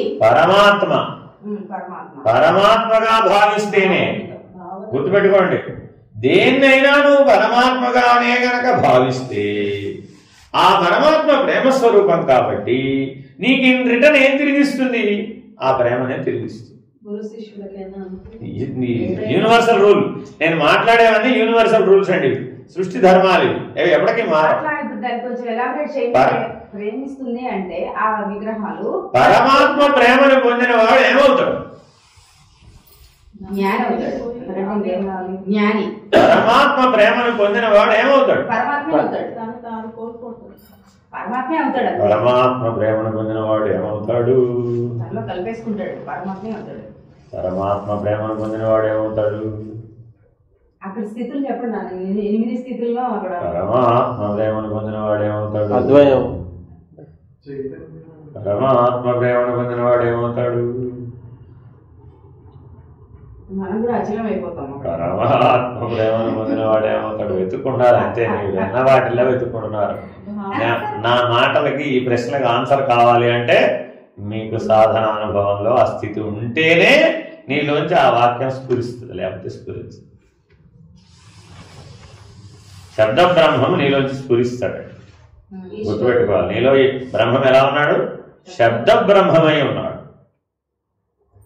నువ్వు హృదయాకాశ పరిధిలో ఉంటే తప్ప ఆ ప్రేమను తెలుసుకోలేవు. పరమాత్మ ప్రేమను పొందిన వాడేమంటాడు? ఆ స్థితిని ఇస్తాడు. పరమాత్మ స్థితిని మనకు కూడా సాయుధ్యమును పొందుతాడు. ఎన్నిసార్లు విన్నారు మీరు? సాలోక్య సామీప్య సారూప్య సాయుధ్యాల పాఠం. పరమాత్మ ప్రేమను పొందిన వాడు ఏమవుతాడు? భాగవతంలో అంతా కూడా ఏ కథలు ఉంటాయి? పరమాత్మ ప్రేమను పొందడం ఎట్లాగో ఉంటుంది. అందులో రకరకాలు ఎన్ని ఎవరెలా అయినా ఆశ్రయించింది. ఎవరిని ఆశ్రయించారు? భగవంతుడిని. భగవంతుడి పరమాత్మగా. ఏ దృష్టి ఆశ్రయించారు? పరమాత్మ దృష్టి. అంతటా పరమాత్మ. అదేనండి, గోపికలకి అంతటా కృష్ణుడే. చెట్టు కృష్ణుడే, పుట్ట కృష్ణుడే, భర్త కృష్ణుడే, భార్య కృష్ణుడే, పిల్లలు కృష్ణుడే, సాయుధ్య స్థితి. ఆవులు కృష్ణుడే, గోవులు కృష్ణుడే, వత్సములు కృష్ణుడే. వాడు కృష్ణుడు కానీ లేదే లేదు వాడికి. చూడండి, అందుకని గోపికలకి ఏ తత్వం చెప్పాము? ప్రేమతత్వం. అంతటా పరమాత్మని చూడటమే, దర్శించడమే, ఆ భావంలో మునిగిపోవడమే ప్రేమ. ఇప్పుడు మనం ప్రేమని పరిమితింపజేసామా, సర్వవ్యాపకం చేసామా? అయినండి. సర్వవ్యాపకం అయితే వాడు ఏ స్థితిని పొందాలి? సాలోక్యమా, సామీప్యమా, సారూప్యమా, సాయుధ్యమా? ఎందుకని వెష్టి లేడుగా. వెష్టి ఉంటేనే, అందుకే సాలోక్య సామీప్య సారూప్యాలు వెష్టికి అన్వయం, సర్వవ్యాపకానికి సాయుధ్యం. సాయుధ్యం రావాలంటే అద్వైత స్థితి అనుభవం కలగాల్సింది. అయితే అది వస్తేనే. అంటే జ్ఞాని, జ్ఞేయము జ్ఞాత అన్నారు కదా, ఆ జ్ఞాత ఏ స్థితిలో ఉన్నాడు? ఎప్పుడు కూడా అంతటా పరమాత్మను దర్శిస్తాడు, సాయుధ్య స్థితిలో ఉంటాడు. సాయుధ్యం నిర్ణయం అవ్వగానే వాడు చైతన్యము చేతనంగా మారిపోతాడు.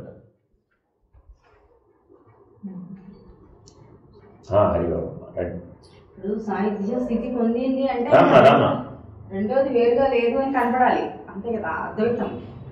అదంతా మళ్ళీ మాటల్లోకి దిగి వస్తే మళ్ళీ ఆ భావంలోకి దిగి రావాలి. అభావ స్థితిలో కనుక ఉంటేనే అది నిర్ణయం అన్నమాట. కాబట్టి ఎప్పుడు చైతన్యంలో అంటే అభావ స్థితిలో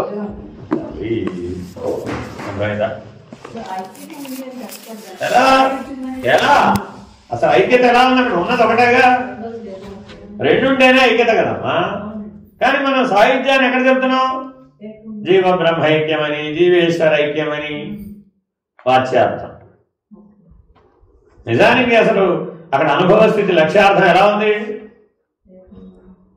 ఉన్నది పరమాత్మే కదా. అంతటా పరమాత్మను దర్శించేవాడికి వాడు కూడా ఎవరు? నిత్య పూజ చేయాలి. అందరు ఏమంటున్నారు? ఏంటంటే మళ్ళా పూజల్లోకి వచ్చారండి. అయ్యో, మహర్షులు ఎవరు ప్రతిపాదించారండి? ఋషి ప్రణీతం. మహర్షి చెప్పాడంటే దాని పరిణామంలో తప్పక నువ్వు ఆ స్థితికి చేరతావు. ఋషి దర్శనం ఏమి మనం ఏదో అలవోకగా చెప్పలేదండి. But you need to reach the height. ఆ డెప్త్కి, ఆ హైట్కి మీరు రీచ్ అవ్వాలి. నువ్వు ఏ మార్గమైనా స్వీకరించు. ఆ తత్వ విచారణ చేసేవాడేమో గొప్ప అన్న, పూజ చేసేవాడు తక్కువ అని అనుకోవడం తప్పు. పరమాత్మ అంతటా ఒకటి కదా, ఒకటేనా కదా? తల్లి గర్భంలో ఉన్న శిశువు పరమాత్మ కదా, తల్లి పరమాత్మ కదా, అంతేనా కదా? మరి అలా ఉండాలో ఉండాలి. ఇలా జాగ్రత్తగా గ్రహించాలి. అందుకని వేదాంతార్థమును గ్రహించాలి. అంటే you have to understand between the lines. ఆ రహస్యాన్ని తత్వ జ్ఞానం ద్వారా, తత్వ రహస్యాన్ని ఎరగడం ద్వారా, మనం దర్శనం ద్వారా గ్రహించాలి. లేవ హరి ఓం.